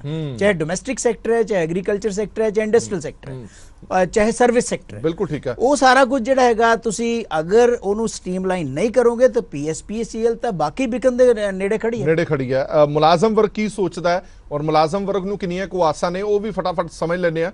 ਫਿਰ ਮੈਂ ਪਰਮਜੀਤ ਸਿੰਘ ਹੋਰਾਂ ਕੋਲ ਚੱਲਾਂਗਾ। ਆਸ਼ੀਸ਼ ਜਲਾਹਾ ਮੇਰੇ ਨਾਲ ਜੁੜੇ ਹੋਏ ਨੇ। ਆਸ਼ੀਸ਼, ਮੇਰੀ ਆਵਾਜ਼ ਆ ਰਹੀ ਹੈ ਤੁਹਾਨੂੰ? ਹਾਂਜੀ ਸਰ, ਆ ਰਹੀ ਹੈ। ਆਸ਼ੀਸ਼ ਜਲਾਹਾ, ਲੰਬੇ ਸਮੇਂ ਤੋਂ ਸੰਘਰਸ਼ ਤੁਸੀਂ ਕਰਦੇ ਆ ਰਹੇ ਹੋ, ਪਿਛਲੀਆਂ ਸਰਕਾਰਾਂ ਵੇਲੇ ਤੋਂ ਹੀ ਇਹ ਸੰਘਰਸ਼ ਕਰਦੇ ਆ ਰਹੇ ਹੋ। ਹੁਣ ਨਵੀਂ ਸਰਕਾਰ ਹੈ, ਪਹਿਲਾ ਬਜਟ ਹੈ, ਕਿੰਨੀਆਂ ਕੁ ਆਸਾਂ ਨੇ ਤੁਹਾਨੂੰ? ਹਰਪ੍ਰੀਤ ਜੀ, ਪਹਿਲਾਂ ਤਾਂ ਤੁਹਾਡਾ ਧੰਨਵਾਦ ਹੈ ਤੇ ਸਾਰੇ ਸਰੋਤਿਆਂ ਨੂੰ ਵੀ ਸਤਿ ਸ਼੍ਰੀ ਅਕਾਲ ਹੈ ਜੀ। ਮੁਲਾਜ਼ਮ ਵਰਗ ਨੂੰ ਤਾਂ ਹਾਲੇ ਤੱਕ ਤਾਂ ਆਪ ਸਰਕਾਰ ਵੱਲੋਂ ਅਣਗੌਲਿਆ ਕੀਤਾ ਜਾ ਰਿਹਾ ਹੈ, ਕਿਉਂਕਿ ਜੇ ਆਪਾਂ ਗੱਲ ਕਰੀਏ ਜਿਸ ਸ਼ਿੱਦਤ ਨਾਲ ਮੁਲਾਜ਼ਮ ਵਰਗ ਨੇ ਆਪ ਸਰਕਾਰ ਤੇ ਇਹ ਭਰੋਸਾ ਜਤਾਇਆ ਸੀ ਜੀ, ਜਾਂ ਬਾਕੀ ਸਰਕਾਰਾਂ ਨੂੰ ਸਬਕ ਸਿਖਾਇਆ ਸੀ, ਕਿਉਂਕਿ ਅਕਾਲੀਆਂ ਨੇ ਵੀ ਲੁੱਟਿਆ, ਕਾਂਗਰਸੀਆਂ ਨੇ ਵੀ ਕੁੱਟਿਆ, ਤਾਂ ਇੱਕ ਆਪ ਹੋਪ ਜਾਗੀ ਸੀ। ਪਰ ਜਿਹੜੀ ਹੋਪ ਹਾਲੇ ਤੱਕ ਤਾਂ ਸਾਨੂੰ ਟੁੱਟਦੀ ਨਜ਼ਰ ਆ ਰਹੀ ਹੈ ਜੀ। ਤੇ ਮੁਲਾਜ਼ਮ ਵਰਗ 'ਚ ਇਹੋ ਗੱਲ ਹੈ, ਜੇ 92 ਸੀਟਾਂ ਦੀ ਕਾਫੀ ਚਰਚਾ ਕੀਤੀ, ਤੁਸੀਂ ਵੀ ਕੀਤੀ ਹੈ ਜੀ, ਤਾਂ ਉਹਦੇ 'ਚ ਵੱਡਾ ਯੋਗਦਾਨ ਰਿਹਾ। ਪਰ ਮੈਨੂੰ ਲੱਗਦਾ ਹੁਣ ਓਨਾ ਹੀ ਵੱਡਾ ਗੁਬਾਰ, ਓਨਾ ਹੀ ਵੱਡਾ ਇੱਕ ਪ੍ਰੋਟੈਸਟ ਜਿਹੜਾ ਕਿ ਉਹ ਆਉਣ ਵਾਲੇ ਦਿਨਾਂ 'ਚ ਹੋਊਗਾ, ਕਿਉਂਕਿ ਬਜਟ ਪੇਸ਼ ਹੋਣ ਜਾ ਰਿਹਾ ਤੇ ਹਾਲੇ ਤੱਕ ਮੁਲਾਜ਼ਮ ਵਰਗ ਨਾਲ ਇੱਕ ਵੀ ਮੀਟਿੰਗ ਸਾਂਝੀ ਨਹੀਂ ਕੀਤੀ ਗਈ ਸਰਕਾਰ ਵੱਲੋਂ। ਪਰ ਜਲਾਲ ਸਾਹਿਬ, ਆਮ ਆਦਮੀ ਪਾਰਟੀ ਲਗਾਤਾਰ ਕਹਿ ਰਹੀ ਹੈ ਕਿ ਜਿਹੜਾ ਬਜਟ ਹੈ ਹਰ ਵਰਗ ਦੇ ਨਾਲ ਡਿਸਕਸ ਕਰਨ ਤੋਂ ਬਾਅਦ ਤਿਆਰ ਕੀਤਾ ਗਿਆ। ਇੱਥੋਂ ਤੱਕ ਵੀ ਕਿਹਾ ਗਿਆ ਕਿ ਇਹ ਬਜਟ ਉਹਨਾਂ ਵੱਲੋਂ ਹੀ ਖੁਦ ਤਿਆਰ ਕੀਤਾ ਗਿਆ, ਅਸੀਂ ਤਾਂ ਸਿਰਫ ਪੇਸ਼ ਕਰ ਰਹੇ ਹਾਂ। ਮੈਂ ਉਹੀ ਕਹਿ ਰਿਹਾ ਜੀ, ਅੱਜ ਵੀ ਮੈਂ ਤੁਹਾਡੇ ਮਾਧਿਅਮ ਰਾਹੀਂ ਜੇ ਕੋਈ ਆਮ ਆਦਮੀ ਪਾਰਟੀ ਦੇ ਸਰੋਤੇ ਜਾਂ ਕੋਈ, ਮੈਨੂੰ ਨਹੀਂ ਪਤਾ ਕੋਈ ਬੁਲਾਰਾ ਬੈਠਾ ਹੈ, ਕੋਈ ਵੀ ਆਮ ਆਦਮੀ ਪਾਰਟੀ ਦਾ ਲੀਡਰ ਮੰਤਰੀ ਹੱਥ ਖੜਾ ਕਰਕੇ ਕਹਿ ਦਵੇ, ਜਾਂ ਖੁਦ ਵੈਸੇ ਤਾਂ ਅਸੀਂ ਵੇਖਿਆ ਪਾਵਰ GM ਕੋਲ ਹੀ ਹੈ, ਬਾਕੀ ਮੰਤਰੀ ਵੀ ਮਿੱਟੀ ਦੇ ਮਾਦੋ ਹੀ ਨੇ ਜੀ, ਜਾਂ ਉਹਨਾਂ ਦੇ ਅਫਸਰ ਕੋਈ ਇੱਕ ਕਹਿ ਦਵੇ ਜਿਨ੍ਹਾਂ ਨੇ ਪ੍ਰੋਪਰ ਪੈਨਲ ਮੀਟਿੰਗ ਕੀਤੀ ਹੋਵੇ। ਆਮ ਆਦਮੀ ਪਾਰਟੀ ਸਾਡੇ ਨਾਲ ਸੜਕਾਂ ਤੇ ਬੈਠਦੀ ਸੀਗੀ, ਸੜਕਾਂ ਤੇ ਨਾਅਰੇ ਲਾਉਂਦੇ ਸੀਗੇ ਵੀ ਜੀ ਜਿਹੜੇ ਧੱਕਾ ਕਰਦੇ ਨੇ ਮੁਲਾਜ਼ਮਾਂ ਦੀ ਰਾਏ ਨਹੀਂ ਲੈਂਦੇ, ਖਾਸ ਕਰਕੇ ਕੱਚੇ ਮੁਲਾਜ਼ਮਾਂ ਦੀ ਸਾਰ ਨਹੀਂ ਲੈਂਦੇ, ਕੱਚੇ ਮੁਲਾਜ਼ਮਾਂ ਦੀ ਸਲਾਹ ਨਹੀਂ ਲੈਂਦੇ, ਕੀ ਉਹਨਾਂ ਨੂੰ ਚਾਹੀਦਾ ਹੈ। ਭਗਵੰਤ ਮਾਨ ਨੇ ਪਤਾ ਨਹੀਂ ਲਾਸਟ ਕਿੰਨੀਆਂ ਸਪੀਚਾਂ 'ਚ 36,000 ਦੇ ਲਿਸਟਾਂ ਮੰਗੀਆਂ ਨੇ ਚਰਨਜੀਤ ਸਿੰਘ ਚੰਨੀ ਕੋਲੋਂ, ਆਸੇ ਮਖੌਲ ਉਡਾਏ ਨੇ ਵੀ 36 ਕਰਕੇ ਵਿਖਾ ਦਿਓ ਅਸੀਂ ਤੁਹਾਨੂੰ ਮੰਨ ਜਾਾਂਗੇ, ਤੁਸੀਂ 36,000 ਦੀ ਗੱਲਾਂ ਕਰਦੇ ਹੋ। ਅੱਜ ਭਗਵੰਤ ਮਾਨ 35,000 ਦੀ ਗੱਲ ਕਰਦੇ ਨੇ, ਪਰ ਸਾਡੇ ਨਾਲ ਇੱਕ ਮੀਟਿੰਗ ਨਹੀਂ ਕਰਦੇ ਤੇ ਨਾ ਹੀ ਸਾਨੂੰ 35,000 ਦਾ ਡਾਟਾ ਦਿੰਦੇ ਨੇ। ਕਦੇ 10,000 ਦਾ ਡਾਟਾ ਆ ਰਿਹਾ, ਕਦੇ 25,000 ਦਾ ਡਾਟਾ ਆ ਰਿਹਾ, ਕਦੇ ਤੁਹਾਨੂੰ ਜੀ 28 ਤਰੀਕ ਨੂੰ ਵੇਖ ਲਓ। ਅਸੀਂ ਕਿਉਂ ਵੇਖੀਏ? ਤੁਸੀਂ ਸਾਨੂੰ ਬੁਲਾਓ, ਤੁਸੀਂ ਸਾਨੂੰ, ਅਸੀਂ ਪੀੜਤ ਧਿਰ ਹਾਂ, ਅਸੀਂ 15-20 ਸਾਲਾਂ ਤੋਂ ਪੀੜਤ ਹਾਂ।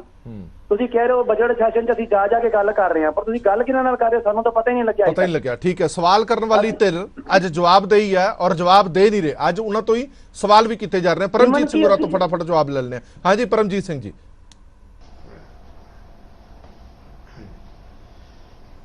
ਹਰਪ੍ਰੀਤ ਜੀ, ਪੰਜਾਬ ਦਾ ਹਰ ਬੁੱਧੀਜੀਵੀ ਇਸ ਗੱਲ ਲਈ ਚਿੰਤਤ ਹੈ ਕਿ ਪੰਜਾਬ ਸਿਰਫ 3 ਲੱਖ ਕਰੋੜ ਦਾ ਕਰਜ਼ਾ ਹੈ।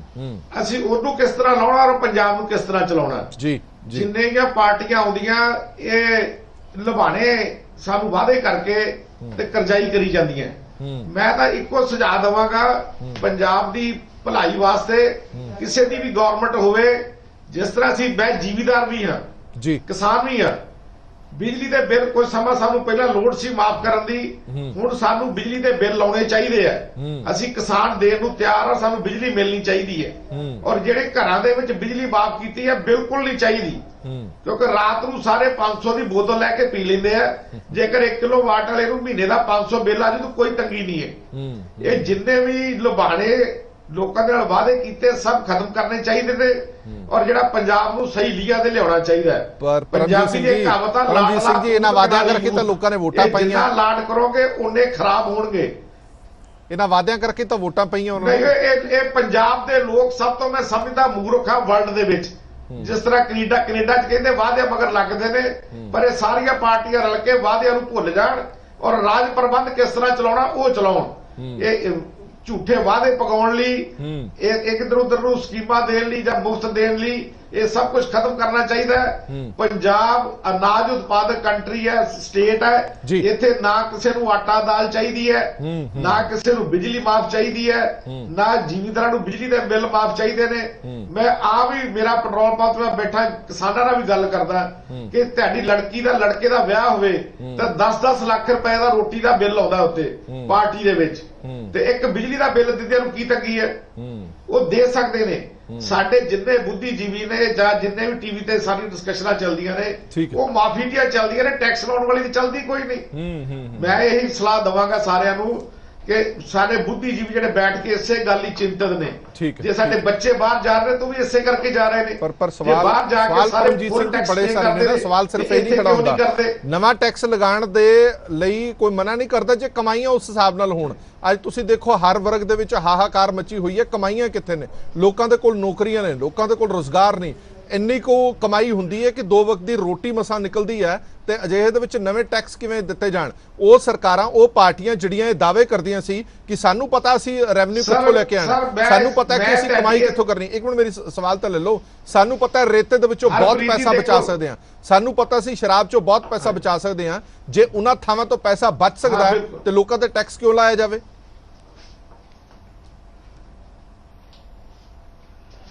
ਬਿਲਕੁਲ ਹਰਪ੍ਰੀਤ ਜੀ, ਮੈਂ ਤੁਹਾਡੇ ਨਾਲ ਗੱਲ ਨਾਲ ਸਹਿਮਤ ਹਾਂ। ਰੇਤਾ ਦੇ ਵਿੱਚੋਂ ਵੀ ਅਸੀਂ ਜਿਸ ਤਰ੍ਹਾਂ ਕਹਿੰਦੇ ਸੀ ਕਿ 20,000 ਕਰੋੜ ਇਕੱਠਾ ਕਰ ਸਕਦੇ ਆ, ਪਰ ਟੈਕਸ ਲਾਉਣ ਦਾ ਢੰਗ ਤਰੀਕਾ ਹੋਵੇ। ਦਰਿਆ ਸਾਡੇ ਰੇਤਾ ਨਾਲ ਭਰੇ ਪਏ ਨੇ, 2 ਫੁੱਟ ਪਾਣੀ ਆਉਂਦਾ ਤਾਂ ਸਾਡੇ ਖੇਤਾਂ 'ਚ ਆ ਜਾਂਦਾ, ਹੜ੍ਹ ਆ ਜਾਂਦੇ ਨੇ। ਹੜ੍ਹ ਆਉਂਦੇ ਨੇ ਫਿਰ ਅਸੀਂ ਉਹਨਾਂ ਨੂੰ ਮੁਆਵਜ਼ਾ ਦਿੰਦੇ ਆ। ਜੇਕਰ ਉਸੇ ਰੇਤਾ ਨੂੰ ਅਸੀਂ 10-10 ਫੁੱਟ ਡੂੰਘੀ ਕੱਢ ਲਈਏ ਤਾਂ ਸਾਨੂੰ ਸੀਮੈਂਟ ਵੀ ਅੱਧਾ ਪਾਉਣਾ ਪਏਗਾ। ਜਿੱਥੇ ਅਸੀਂ 6 ਦਾ ਸੀਮੈਂਟ ਲਾਉਨੇ ਆ, 6 ਬਾਟੇ ਰੇਤਾ ਦੇ 1 ਬਾਟਾ ਸੀਮੈਂਟ ਦਾ, ਜੇਕਰ ਦਰਿਆ ਦੇ ਸੈਂਟਰ ਚੋਂ ਰੇਤਾ ਕੱਢਾਂਗੇ ਤੇ ਅਸੀਂ ਉਸੇ ਸੀਮੈਂਟ ਨੂੰ 8 ਦਾ ਲਾ ਕੇ ਵਧੀਆ ਪਕਾਈ ਕਰ ਸਕਦੇ। ਚਲੋ ਠੀਕ ਹੈ, ਇਹ ਚਰਚਾ ਦਾ ਵਿਸ਼ਾ ਤਾਂ ਹੈ। ਠੀਕ ਹੈ ਪਰਮਜੀਤ ਸਿੰਘ ਜੀ, ਮੇਰੇ ਕੋਲ ਸਮਾਂ ਘੱਟ ਹੈ। ਮੈਂ ਏਸੀ ਵੈਦ ਸਾਹਿਬ ਕੋਲੋਂ 2 ਮਿੰਟ ਲੈਣੇ, ਸਿਰਫ ਮੈਨੂੰ ਥੋੜਾ ਜਿਹਾ ਟਾਈਮ ਏਸੀ ਵੈਦ ਸਾਹਿਬ ਕੋਲੋਂ ਲੈਣ ਤੋਂ। ਵੈਦ ਸਾਹਿਬ, ਬਤੌਰ ਮਾਹਰ ਮੈਂ ਤੁਹਾਡੇ ਤੋਂ ਸਮਝਣਾ ਚਾਹਨਾ, ਸਰਕਾਰ ਨੂੰ ਇੱਕ ਰਾਏ ਵੀ ਹੋ ਸਕਦੀ ਹੈ ਅਜਿਹਾ ਕਿਹੜਾ ਸੈਕਟਰ ਤੁਹਾਨੂੰ ਪੰਜਾਬ ਦੇ ਵਿੱਚੋਂ ਨਜ਼ਰ ਆਉਂਦਾ ਹੈ ਜਿੱਥੋਂ ਪੰਜਾਬ ਸਰਕਾਰ ਕੋਈ ਕਮਾਈ ਕਰ ਸਕਦੀ ਹੈ, ਪੰਜਾਬ ਸਰਕਾਰ ਕੁਝ ਬਚਾ ਸਕਦੀ ਹੈ ਵਿਦਆਊਟ ਕੋਈ ਨਵਾਂ ਟੈਕਸ ਲਗਾਇਆ, ਵਿਦਆਊਟ ਕੋਈ ਨਵਾਂ ਬੋਝ ਜਨਤਾ ਤੇ ਪਾਇਆ? ਦੇਖੋ ਗੱਲ ਇਹ ਹੈ ਕਿ ਮੈਨੂੰ ਤੇ ਇਸ ਵੇਲੇ ਜਿਹੜਾ ਸਿਨੈਰੀਓ ਨਾ ਬੜਾ ਡਾਰਕ ਨਜ਼ਰ ਆ ਰਿਹਾ ਪੰਜਾਬ ਸਰਕਾਰ ਦਾ ਜੀ, ਕਿਉਂਕਿ ਇਹਨਾਂ 'ਚ ਕੋਈ ਬੰਦਾ ਐਸਾ ਕੈਪੇਬਲ ਬੰਦਾ ਨਹੀਂ ਹੈਗਾ ਜਿਹੜਾ ਇਹ ਇੱਕ ਸਟ੍ਰੈਟਜੀ ਡਿਵੈਲਪ ਕਰ ਸਕੇ ਜਿਹਦੇ ਨਾਲ ਰੈਵਨਿਊ ਵੱਧ ਸਕੇ।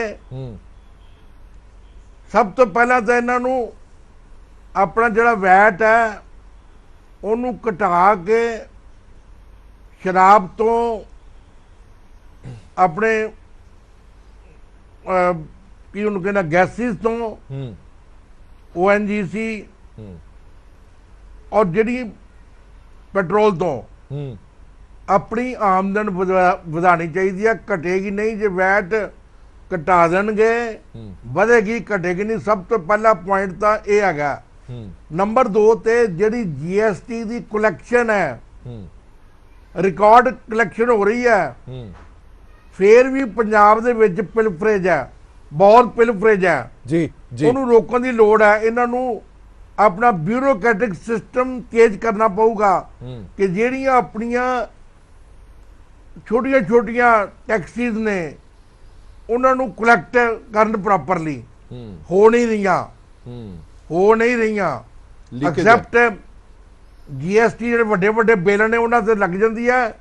ਜਿਹੜੀ ਛੋਟੀ ਮੋਟੀ ਹੈ ਟ੍ਰਾਂਜੈਕਸ਼ਨ ਉਹ ਸਾਰੀ ਬਲੈਕ ਮਾਰਕੀਟਿੰਗ ਵਿੱਚ ਜਾ ਰਹੀ ਹੈ। ਆਪਣਾ ਅਗਰ ਸਰਕਾਰ ਨੇ ਆਪਣੇ ਪੈਸੇ ਵਧਾਣੇ ਆ, ਵੈਟ ਸ਼ੁੱਡ ਬੀ ਰਿਕਵਰਡ 100%। ਠੀਕ ਹੈ, ਠੀਕ ਹੈ, ਬਿਲਕੁਲ ਠੀਕ ਹੈ। ਉਸ ਤੋਂ ਬਾਅਦ ਹੈ ਤੁਹਾਨੂੰ ਆਪਣੀ ਫੋਰੈਸਟੇਸ਼ਨ ਹੈ, ਐਗਰੀਕਲਚਰ 'ਚ ਬੜਾ ਸਕੋਪ ਹੈ, ਬਹੁਤ ਸਕੋਪ ਹੈ ਡਿਵੈਲਪ ਕਰਨ ਦਾ। ਇੰਡਸਟਰੀ ਖਤਮ ਕਰਤੀ ਇਹਨਾਂ ਨੇ, ਇੰਡਸਟਰੀ ਨੂੰ ਰਿਵਾਈਵ ਕਰਨ ਔਰ ਉਹਨਾਂ ਨੂੰ ਇਨਸੈਂਟਿਵ ਦੇਣ, ਐਗਰੀਕਲਚਰ ਨੂੰ ਇਨਸੈਂਟਿਵ ਦੇਣ।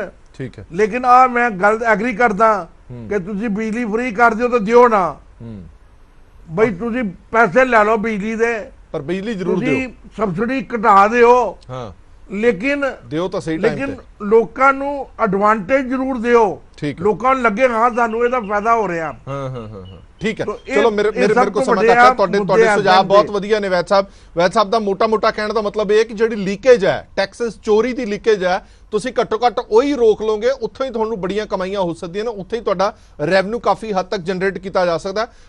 ਮੇਰੇ ਕੋਲ ਸਮਾਂ ਘੱਟ ਆ, ਆਪਾਂ ਫਿਰ ਚਰਚਾ ਜ਼ਰੂਰ ਲੈ ਕੇ ਆਵਾਂਗੇ। ਬਜਟ ਤੋਂ ਪਹਿਲਾਂ ਇੱਕ ਹੋਰ ਚਰਚਾ ਜ਼ਰੂਰ ਲੈ ਕੇ ਆਵਾਂਗੇ ਜਿਹਦੇ ਵਿੱਚ ਵੱਖ-ਵੱਖ ਵਰਗ ਦੁਬਾਰਾ ਸ਼ਾਮਿਲ ਕਰਾਂਗੇ ਔਰ ਉਹਨਾਂ ਦੀਆਂ ਡਿਮਾਂਡਸ ਕੀ ਨੇ, ਉਹਨਾਂ ਦੀਆਂ ਕੀ ਉਮੀਦਾਂ ਨੇ, ਉਹ ਜਨਤਾ ਦੇ ਸਾਹਮਣੇ ਜ਼ਰੂਰ ਰੱਖਾਂਗੇ। ਬਹੁਤ ਬਹੁਤ ਧੰਨਵਾਦ ਸਾਰੇ ਮਹਿਮਾਨਾਂ ਦਾ ਇਸ ਪੂਰੀ ਵਿਚਾਰ ਚਰਚਾ ਦੇ ਵਿੱਚ ਜੁੜੇ ਰਹਿਣ ਦੇ ਲਈ। ਦੇਸ਼ ਦੁਨੀਆ ਦੀ ਬਾਕੀ ਖਬਰਾਂ ਲਈ ਬਣੇ ਰਹੋ PTC ਨਿਊਜ਼ ਦੇ ਨਾਲ। ਧੰਨਵਾਦ।